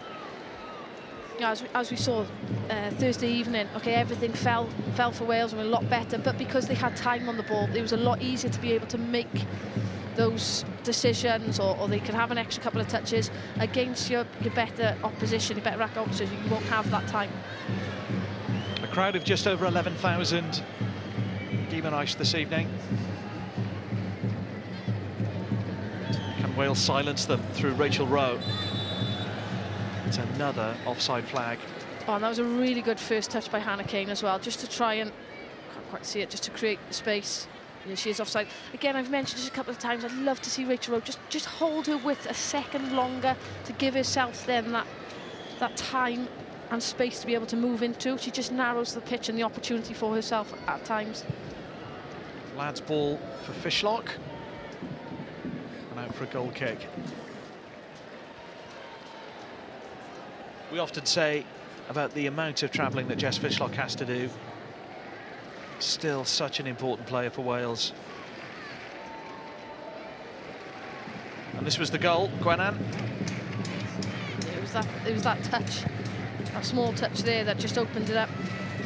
You've seen the next time, I think it was Silva, when she actually tried to do the same thing, cut in. Gemma Evans was actually a lot closer across.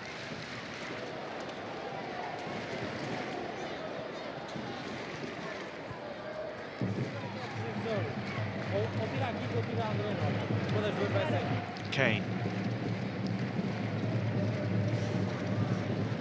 The appropriate pressure on, and it does mean that Wales have the ball back. Remember, date for your diaries, May the 2nd, the Nations League draw. Wales can plan their calendar accordingly. Yeah, it's an exciting opportunity as well for this Nations League, and as we mentioned, being in Group A, to have one from every pot. There'll be some big teams and playing up against those teams consistently, hopefully that intensity of play, that quickness of play, especially in the final third, will improve. And there will be some changes from Portugal, we're hearing. A double change, in fact. I'd love to see Wales make a change. I think the pace of Fio Morgan would be a good asset at the minute. And with the scoreline at 1-0, it's certainly not unsurmountable. You've got to be careful, Sophie Ingles, already been booked. Yeah, you can see a couple of occasions she's pulled back a little bit. She just felt she was going to get there first.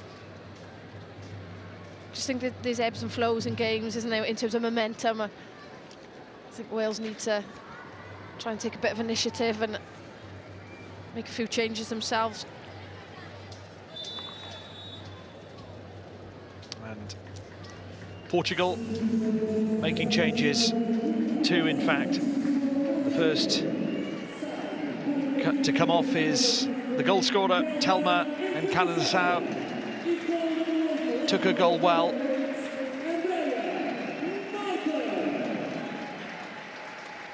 Found that corner past Olivia Clark. And in her place is Ana Diaz. And also coming off, Andrea Norton, in her place, Vanessa Marquez. You may remember she's pointing with her teeth there. Andrea Norton did have a bit of a bleed in the mouth in that first half after an accidental clash with Mahara James. So 2 changes for Portugal. More quality for Wales to deal with, Gwenan. Yeah, they're bringing some very good players off the bench on there. That's what we talked about that depth, especially as you build into something as exciting as a World Cup. They've had the experiences of playing in the Euros last year. Tough group for them. Actually drew the opening game against Switzerland after going 2 down after 5 minutes, and then second game went 2 down against the Netherlands after 16 minutes. Ended up losing that game 3-2, and then playing Sweden and losing heavily 5-0. But that experience, the exposure that those players have had, of that intensity, has really helped them. You can see the results they've had this season then. Yeah, they found themselves in the Euros after Russia's expulsion. Here's Rowe. Kane leaving it to Fishlock. She'll try it! Well, it tested Moraes in the Portuguese goal. Oh, she can certainly hit them from there, I think. Yes, straight down the throw. She was pretty comfortable, but better play from Wales in terms of playing quicker, taking so many touches, especially when they're in that front 4 in those positions, not giving Portugal time to get back into shape. Ball brought down by Nazareth.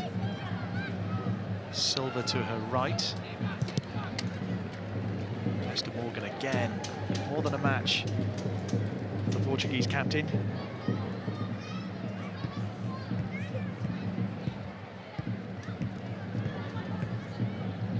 Amado towards Marquez. Mahara James helping out this time. Yeah, she did really well there, actually, Mahara James, because she had to cover 2 players because miscommunication, I think, in terms of players tracking the players. Amado trying to get round Morgan. I think she did enough to put her off for the cross there, Esther Morgan. Into the hands of Olivia Clark, who I wonder, after 2 consecutive games, if we consider her to be Gemma Granger's #1 choice. It's difficult to say. Laura Sullivan was so used to seeing in that position. Of course, there is Safia Middleton-Patel, who Laura spoke to early this week. We saw that interview at half-time, so there are options. Yeah, it looks like, doesn't it? So I think it seems like she's made that decision now, Gemma Granger. Roberts under pressure. And the right decision back to Olivia Clark. I think especially playing in this game, I think this game is always the one they targeted in terms of putting out their strongest team. Big opportunity.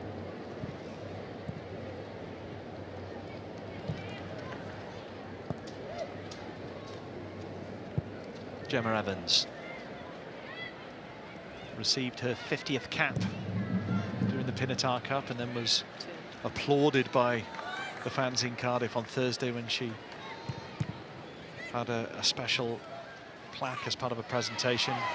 Physicality from Rowe. Well, it was a great turn initially by Rowe, actually. Good feet.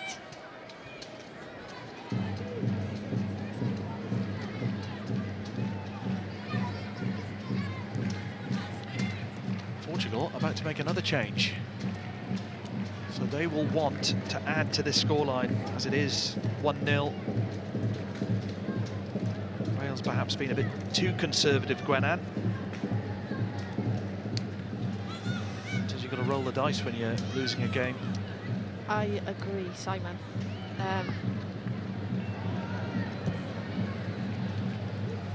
Yeah, I just think, you know, I mentioned 5 minutes ago, I think Wales need to try and show a bit of initiative, and I can actually see Ffion Morgan now warming up, looks a bit more, with a bit more intent, and I think her pace would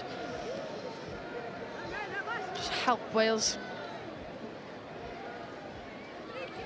It's a Welsh corner, and Hannah James has gone across to take this.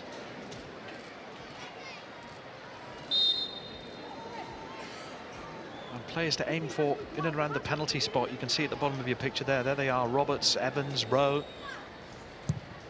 And it comes from James. Out towards Rowe! Yes, it's in! What a finish from Rachel Rowe!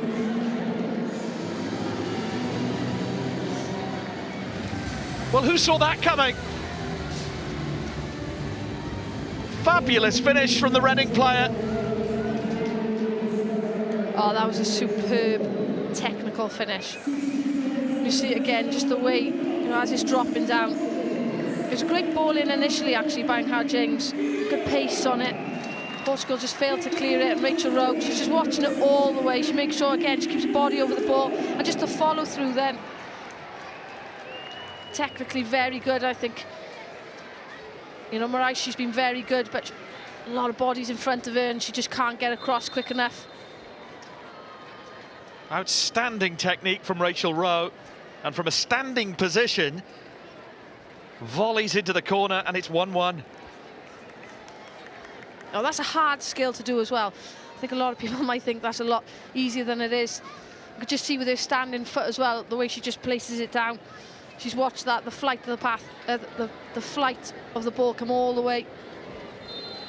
And while those celebrations were taking place, Portugal have made another change, and it's Diana Silva on. Yet more quality off the bench. They're not beating Wales.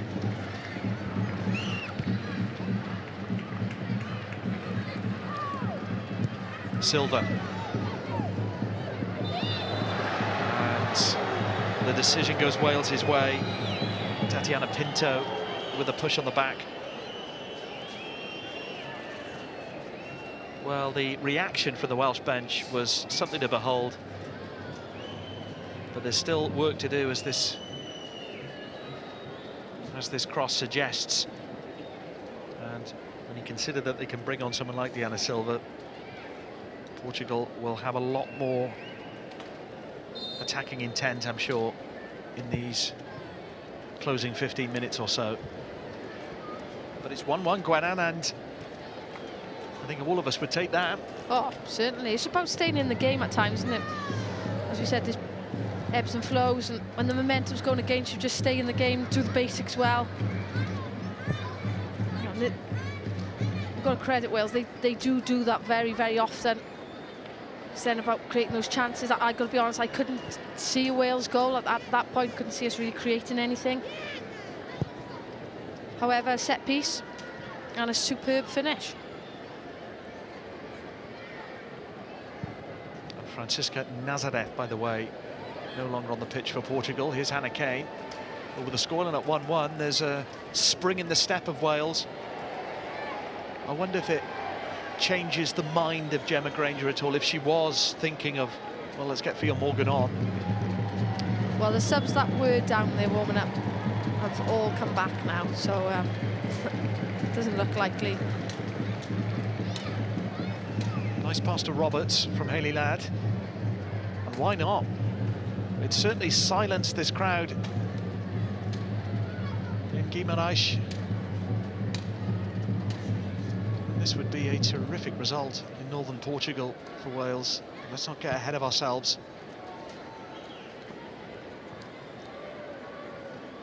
Kane. Wales happy just to keep the ball at the moment. Roberts back to Hayley Ladd. And James to Evans, under pressure here. Evans under pressure.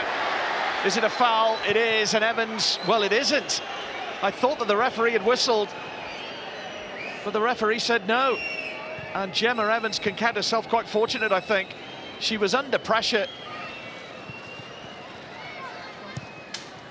Crossing towards Kane. Well, that was a big call from the referee. Jessica Silva was putting pressure on Gemma Evans, and no foul, says the referee. Yeah, I think she was just expecting Olivia Clark to come out. There was a real miscommunication, and she checked her shoulders a couple of times. She just seemed so relaxed, didn't she? And she's very lucky. She was the last player before the goalkeeper, so the referee would have been forced to make an even bigger call. Yeah, I'm not sure why she was hesitating, but the Wales were doing well in that moment of time as well, just trying to keep possession and create passing options. I'd like to see them try and switch the ball a little bit quicker when, you know, Portugal are playing so narrow. Obviously, they're susceptible to that quick switch of play. I'm not sure, maybe Gemma Evans was maybe a bit surprised by the pace of Silva. Well, another player down. This time it's Amado. Challenge from Kane. The referees had to deal with a lot, and no VAR tonight. Had there been VAR, and that would have been looked at, certainly. Oh, definitely. I think she was quite lucky there, because I think the last touch comes off Silva. Probably a red card offence because of the position of the play. Yeah, 100%. Again, I'm not sure why the hesitancy. Question the quality on the pass back by how James did it need to be lofted in the air. Just a warning sign after getting back into the game. And the Portuguese fans silenced by that Rachel Rowe goal. Well, I don't think the Portuguese players are going to be happy if they play Wales again soon. The amount of facial injuries there's been. Yeah, they've been in the wars, haven't they?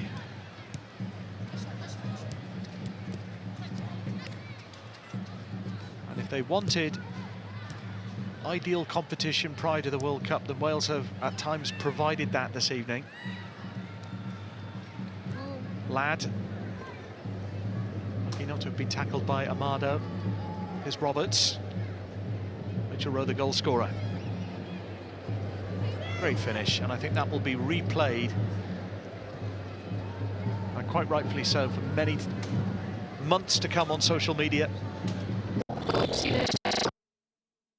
Well, remembering that goal in the Parker Scarlets. Against Estonia, that was.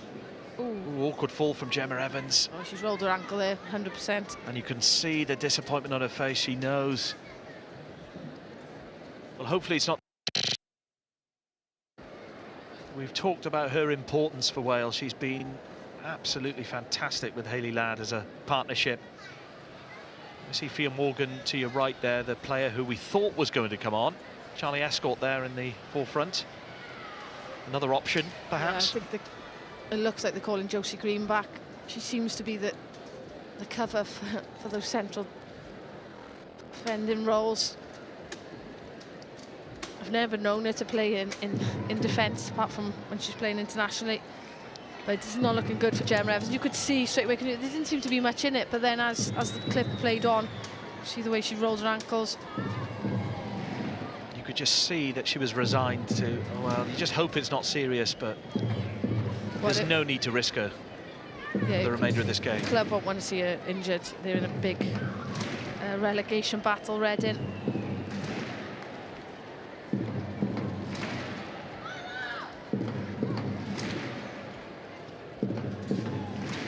I think she's just testing the strength of the right ankle there. Just amazing to see these scenes as well, with all the fans and the 11,000 here, and just the interest globally in the game. It's come on so much, you know. The World Cup coming up this summer. There's a big audience in the last World Cup. I'm sure it'll get even bigger in terms of viewing figures this summer, but from a Welsh perspective, obviously it's improving all the time, even participation-wise. There's been an 89% increase in participation since 2018, which is amazing. And the fact that there's fans here and that it's on TV, the exposed to that, highlights those role models. And if the scenes seen at the last European Championships are anything to go by, then it could be spectacular in Australia and New Zealand. But it's all square at the moment. Gemma Evans seems to be okay, so she's not leaving the pitch early.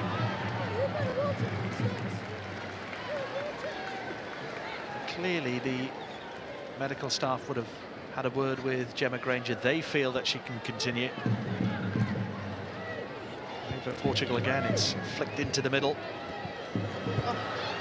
Olivia Clark has come out, and it was Tatiana Pinto who tried to pull the trigger. She didn't get a great contact with that shot. No, that was actually because of, I think it was Evans, the combination of Evans and Roberts here that just closed that. It was Evans actually closes the option off for her. But as a player, especially as a forward player, if I've seen one of the central defenders going down, I'm definitely going to play on that person a little bit more. If I was one of the centre forwards, I'd be trying to pull onto Gemma Evans' shoulder a lot more. And interesting to see, you know, straight away. And there's certainly the football intelligence in this Portuguese team to play on those weaknesses. Well, Diaz has done that straight away. Awkward one for the goalkeeper, Moraes, out to Amado. Good pressure from Holland.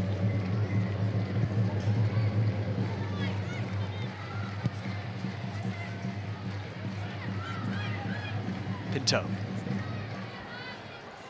The pressure from James. Well, what ideal preparation it would be to go into a Nations League campaign with a 1-1 draw against a World Cup nation in Portugal.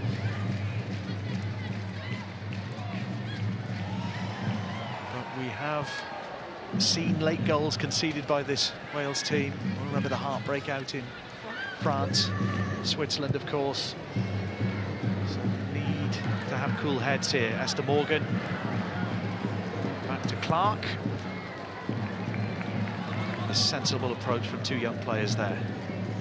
And actually, the improvement from the first half to the second half there, which just the distances as they've seen that, you know, that ball was coming over the top, they just dropped 5 yards a lot quicker. Silva on the turn. It's a nice little cross. Good save from Clark. And she's happy to just crouch on that ball. Marquez's header was looping. Yeah, she was quite comfortable, and she, Olivia Clark, but Wales just need to get a little bit tighter, just try and stop that cross. Rihanna Roberts does well in the end, just puts a little bit of pressure on, away a little bit of the pace of the header. Referee stopped the play here, and there is activity on the Welsh bench. And Fionn Morgan,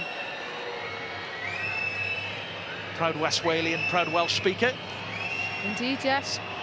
Well, she mentioned yesterday, didn't she, about, you know, her role. She knows her role as a finisher. So it can be frustrating at times, knowing that doesn't matter what you do, you're not going to have maybe the opportunities. However, can you have an effect? Can you make an impression when you come on the pitch? And she does that often. There's Rachel Rowe down here, and in some discomfort, and this would be an unfortunate end after one of the best goals, and indeed she is being taken off. Sophia Morgan coming on for Rachel Rowe, who I'm glad to say is back on her feet, but maybe winded after an awkward fall. This was the goal. Rachel Rowe will remember this for many years to come. What a finish. Yeah, that, as I said, that is an absolutely superb finish. The way she reads the flight of the ball. And then the technique to keep her body over it and the follow through. Knows exactly where she wants to place that to the far corner. I don't think she's too happy about coming off, but what a character she is in the camp as well, Rachel Rowe. An infectious personality. It's definitely an asset to any changing room, but she can finish like that as well. It's a huge asset to Wales. You mentioned the goal that she scored at Parc y Scarlett, certainly one of the best in recent memory for the Wales women's team.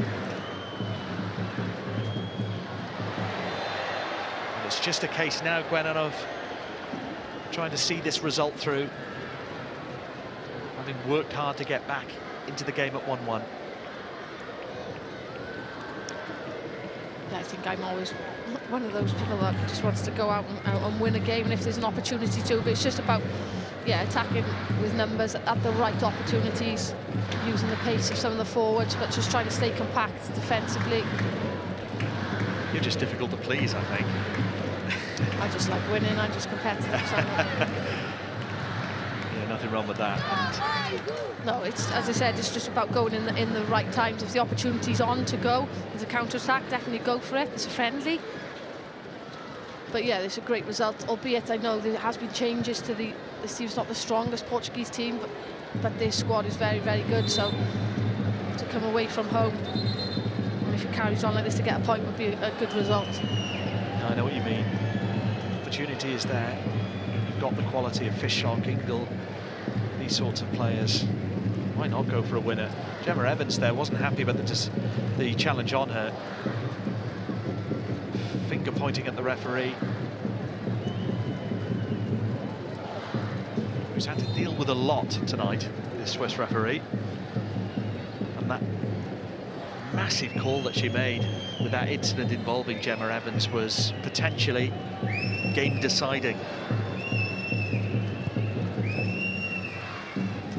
If Wales had lost Evans, maybe lost another goal, then it would have been a really difficult finish to this game, even more so than it is now. Ball to Amado, under pressure from Holland, won by Fishlock. Kane in front of her. Oh, that's got to be a free kick. It is, and it will be a yellow card here. And no argument from Fatima Pinto. I don't think she could argue. No, she knew what she was doing. You know, I've mentioned before in commentary just about how hard it is to get Jess Fishlock off the ball in those situations when she's driving at you. What she does well, she always gets the ball back across the player, knowing then that she's going to draw the foul if she can't continue her run. It's a good delivery now from Hannah James. James didn't get past the first defender. Fishlock had made the early run. And the break is on. Jessica Silva. Tug of the shirt from James. Referee played the advantage. And there was an offside flag anyway. I think the Portuguese bench saying that there should have been a foul. Well, the advantage was played. Yeah, and it was, you know, as I mentioned about Jess Fishlock going across the player, knowing that if she can't continue her run, she's going to draw the foul. It was exactly the same then by Silva. And Hannah James, just with the shirt pull, just knew what she was doing, just trying to slow the attack down, give Wales more time to get back into positions following that free kick. 6 minutes of added time, 6 minutes for Wales to come away from this game with a positive result. But here's Silva. Cross, did evade Ladd. Not the most convincing of clearances. Evans makes sure. It's periods like this where you know what you're made of. Kerry Holland with an important interception. Urgency about Portugal now. They really want to win this game. Taking the lead, decent cross into the middle. Header goes wide from Pinto. There's Diana Silva on that back post as well. Rhiannon Roberts doing her duties.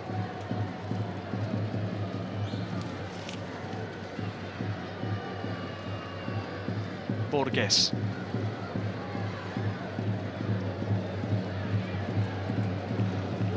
Ball back to Moraes under pressure from Kane. Oh, way out of her goal and almost ran into Fishlock.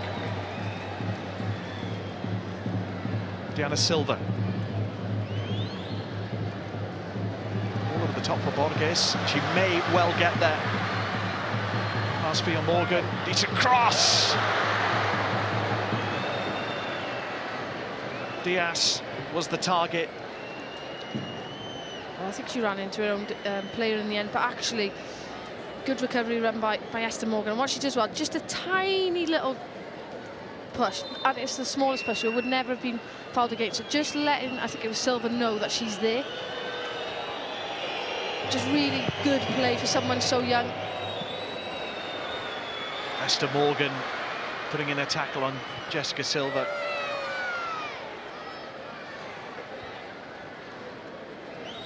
Rebello started the game as captain before Jessica Silva came on.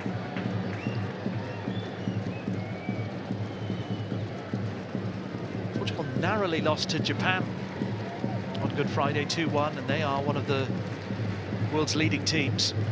Well, they've had some great results. You know, in the last year they've beaten Belgium, they've beaten Iceland, okay, with extra time. They've beaten New Zealand, 5-0 actually. As we mentioned, okay, yes, there has been changes. There's probably more of their squad players playing today. However, they've got good depth to that squad. There's some really talented technical players. This has been a great test for Wales. One that they can take plenty of positives out of.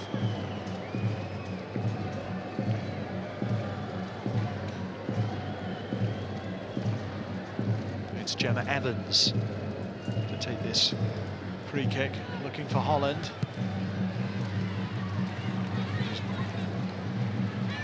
Went out. Gemma Granger, sorry, will be pleased with this, as will the Wales fans who've come all the way to Portugal, if indeed it does stay at 1-1. Well, you can always spot a bucket hat somewhere, can't you? They're highly sought after these days, or highly popular, I should say. Ingle. Oh, late challenge. Ingle's going to go here. She's already been booked. And a disappointing end to Sophie Ingle's evening. It's a red card for the Wales captain.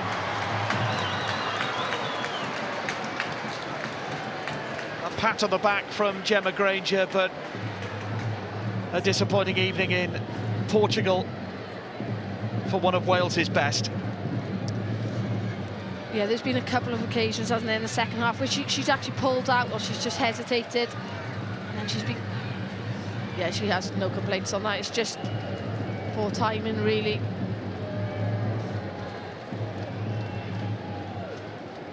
Pinto just gets there beforehand, and you know, that stage of the game, I think she was really trying to retain possession and try and keep in the corner. You can argue the initial yellow card, the one that she received in the first half, was harsh, but when you're on a yellow card, it's always risky putting in challenges like that. And Wales will have to finish the game without their influential leader.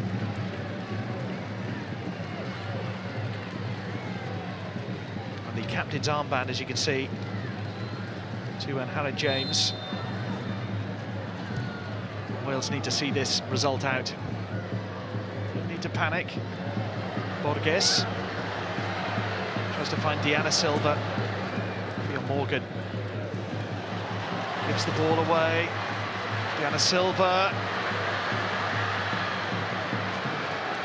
try to link up there with Tatiana Pinto, and Kerry Holland races up the pitch and just eats away the seconds. Yeah, I mentioned before in terms of her fitness levels. What composure, by the way, by Esther Morgan at this late stage. Well, Wales give it away. Clark with the save from Ana Diaz. And she's furious with her defenders. No, I think, to be honest, more than anything, and I know you mentioned about the composure there, Simon, but for me, just know what time of the game, situation of the game. You're down to 10 players. When the ball comes back to you, just play it long, just force Portugal back down into their own corner. Don't put pressure on the Wales defence, and then obviously a chance comes from it. And in fairness, I think Clark had it covered. She didn't have to make the save, so it was a goal kick. But that was the reaction from the Portuguese bench. And the Portuguese crowd, they have been frustrated by Wales, who do not want to concede late on again.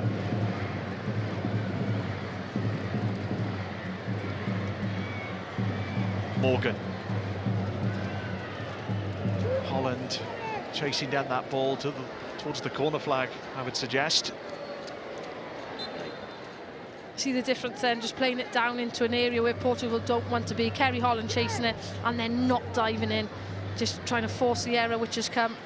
Ball is so much further away from the Wales goal. Wales in no hurry to take this throw-in. They're being whistled by the Portuguese fans. And Roberts at walking pace. You can't blame her. They still have to get on with it, and that's what the referee is saying. All eyes on that Swiss official now. Roberts heading towards that corner flag, gets the free kick. That'll do.